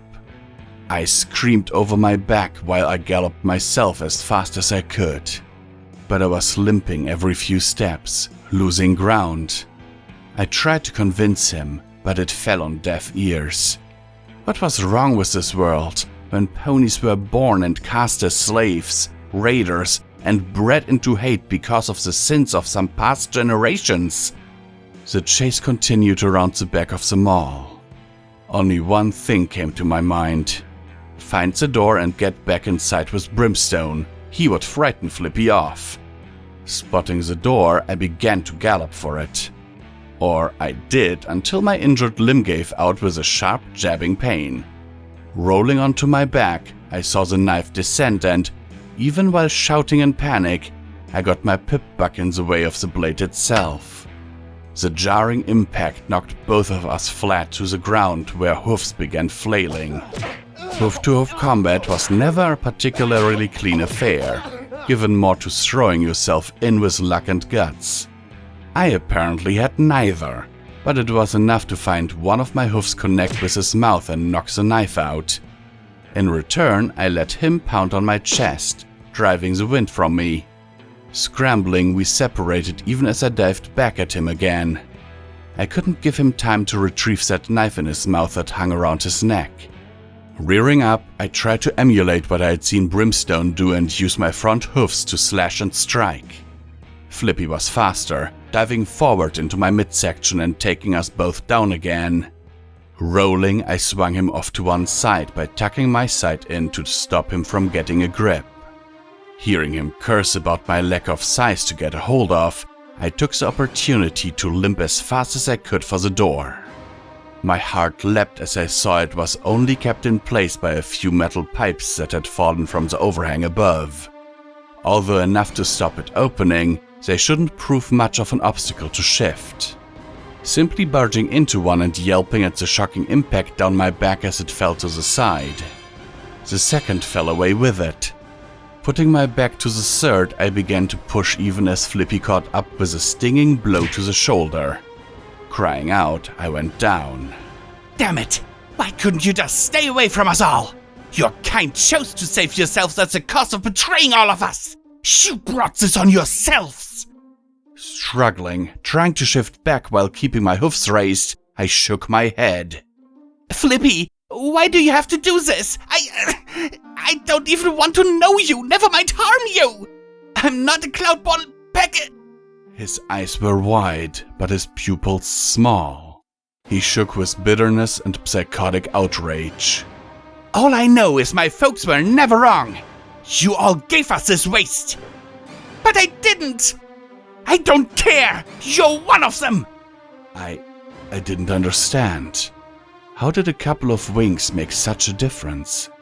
It didn't change who you were. I saw him raising the knife even as I pushed the third pipe away with my front hoofs and desperately rolled to the side as the knife clattered off the ground and away from his mouth. I leapt for the door, hammering it so hard my hoof stung. How many times was it? 3? Yes, it was 3. 1, 2, 3. The moment I was done, I felt Flippy dive for me a second time, his front hoofs grabbing me to try and bring my neck up to slit. A horrid moment passed as I felt the cold metal slide lightly against my neck. Why wasn't the door opening? We struggled, thumping into the door one more time before I finally was thrown to the ground painfully, mewling in pain as he stamped a hoof on my shoulder to keep me there. Lying at the side of the doorway on my back, I felt Flippy round off and take the knife in his mouth. He walked in front of the door toward me, a baleful look in his eye. Brimstone bucked the door open with a force that defied belief. Trotting out, the massive earth pony looked around before settling on me. Merc, what happened? Brim, behind you! My warning seemed to fall on deaf ears as the raider warlord turned nonchalantly. Nothing happened. With an annoyed glance that told me to stop shouting, he closed the door again. Only then did the lifeless body of Flippy Bit fall to the ground, his neck broken from being struck by the door. Hate. I'd been disliked and mistreated all too often, but I'd never experienced hate until I came to this city. He hadn't just hated me, or my wings. He had shown a real, underlying, and educated hate against anything I stood for, minuscule or otherwise. So many ponies had done the same this morning while they pelted me on my parade from the master. He hated Pegasus too, to the point he wanted to ruin my life. The raiders had wanted to pull my wings off. Regini had called me flightless. Even Brimstone admitted he hated the Pegasus. Out in the wastes, the distrust was bad enough. In here, where Pegasi were seen as a convenient target for herd slaves to take out their frustrations on, it was terrible. I'd been running ever since the pit. From my slave life, from death, from the master, and from the opinion every pony had of me just because I had feathers. But the truth was, I had been running all my life, time and again, from master to master, fellow slave to fellow slave. Even while covered, I knew I couldn't get too close to most ponies. I hadn't been exiled from the clouds, but their deeds still cast down upon me in the hell beneath them. I was no Dashite, but I was an outcast all the same. No longer could I handle it. These wings had been useless to me. They had hurt me, taunted me with their inability to even move or spread out, and now all day that brought nothing but pain. Rolling up my fleece, I gently pulled one of my stiff and painful wings around my hoofs. The wing stem felt limp, and the feathers still on it were caked in dirt and unkept. An embarrassment of a wing. I wish I never had these things, I found myself muttering quietly, almost forcing it away from me. The hatred for my own body felt uncomfortable and hollow. It felt wrong, but undeniable. As I lay shuddering, trying to make sense of what my screwed-up mental state was thinking, I heard Brimstone advance on me. With a sigh and a glance at the direction we should have headed in, he stared down at me, looking at my frayed wings. You helped get that door open, so I'll give you a little respect, kid. What do those things mean to you? What do they tell you? I sniffed, trying to hide the soft sobs as I avoided his piercing gaze. That I'm to blame for a lot of bad things that the Pegasus did. That there are some sins that ponies haven't forgiven them for yet. And these wings put them on my shoulders too. The massive raider grunted, his old face wrinkling and staring into nothingness with a surprisingly weary look. Did you do any of it? I shook my head.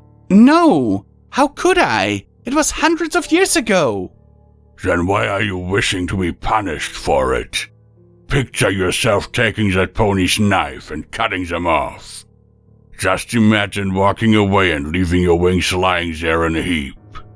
Forever lost. Do you want that? That gave me pause, and for a moment I actually imagined doing that to myself. I suddenly felt ashamed for even having thought it, like someone had dumped cold water over my thoughts. The imagery was uncomfortable. Unspeakable. No, I didn't want it. Gently, I hugged my own body, protecting them. I was just hurt, and in the pain, I was lashing out at myself. The same way others had at me. Brimstone Blitz seemed to not need an answer. He sat up again and turned away, as though about to leave. I thought he was done talking, until he stopped and looked over his shoulder. You're a Pegasus, Murk. Wings alone don't change that.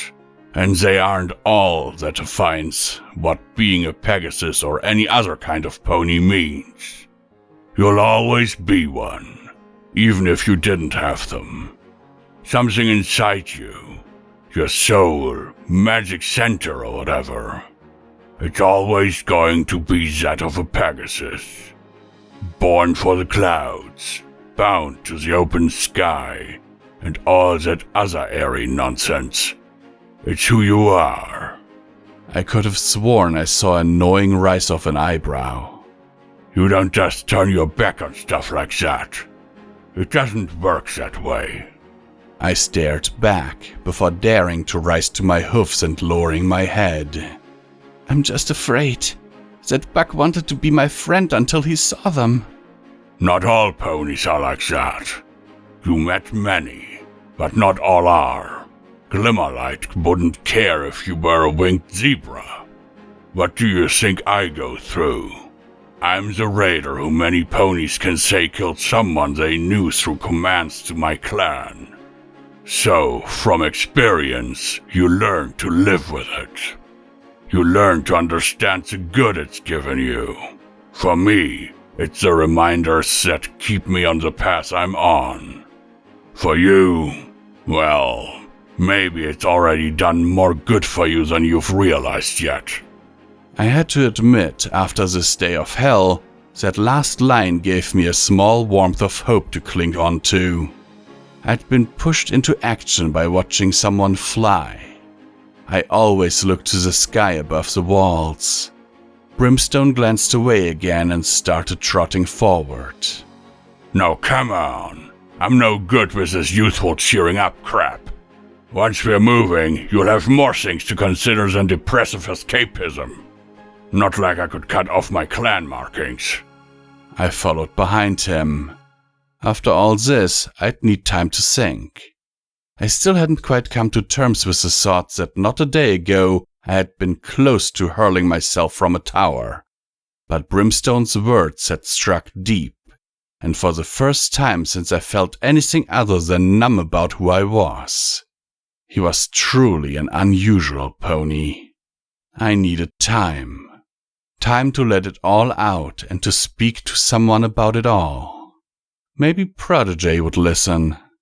As I saw Brimstone start to trot off, I cantered after him, limping badly and pushing everything I could to the back of my mind.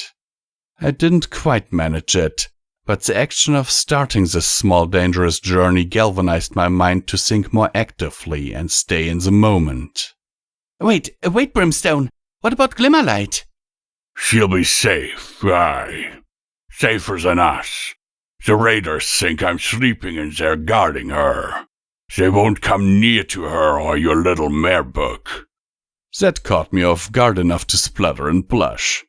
Why did this always happen to me? You looked at my journal?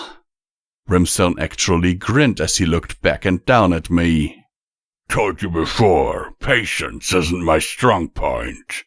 Seems you have some interesting tastes.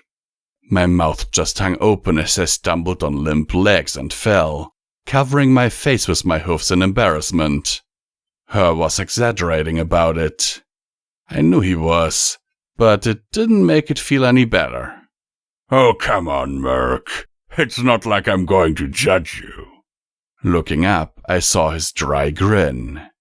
True to his word at least, he seemed to have at least a small degree of tolerance for me after helping him to get out of the mall. He terrified me. He had often spoken of how he would leave me behind or kill me if I caused him problems. In Fillydelphia, one's own needs often came above temporary companions. But right now, he was my ally, and I had attained a certain level of trust from him in his task to save his friend. To save the mare that promised him salvation, and me a step toward escaping. As the pair of us prepared to canter into the red haze of Fillydelphia, I flipped down my goggles, shuffled to get my wings comfortable in my fleece, and tightened the strap on my damaged pip-buck before standing as tall as I could. I had faltered. I had failed and been hurt by it. But so long as I had a direction, some goal and something to hope for, I was not about to stop yet. I'd failed, but I'd try again to reach the sky beyond. I'll follow you out of here yet, little Pip. Just you wait and see. Footnote, purpose attained. Luna's moonlight. After some time to get used to the dark surrounding you, things have begun to seem much clearer now. Your eyes now adapt well to low light conditions. Who says the night need last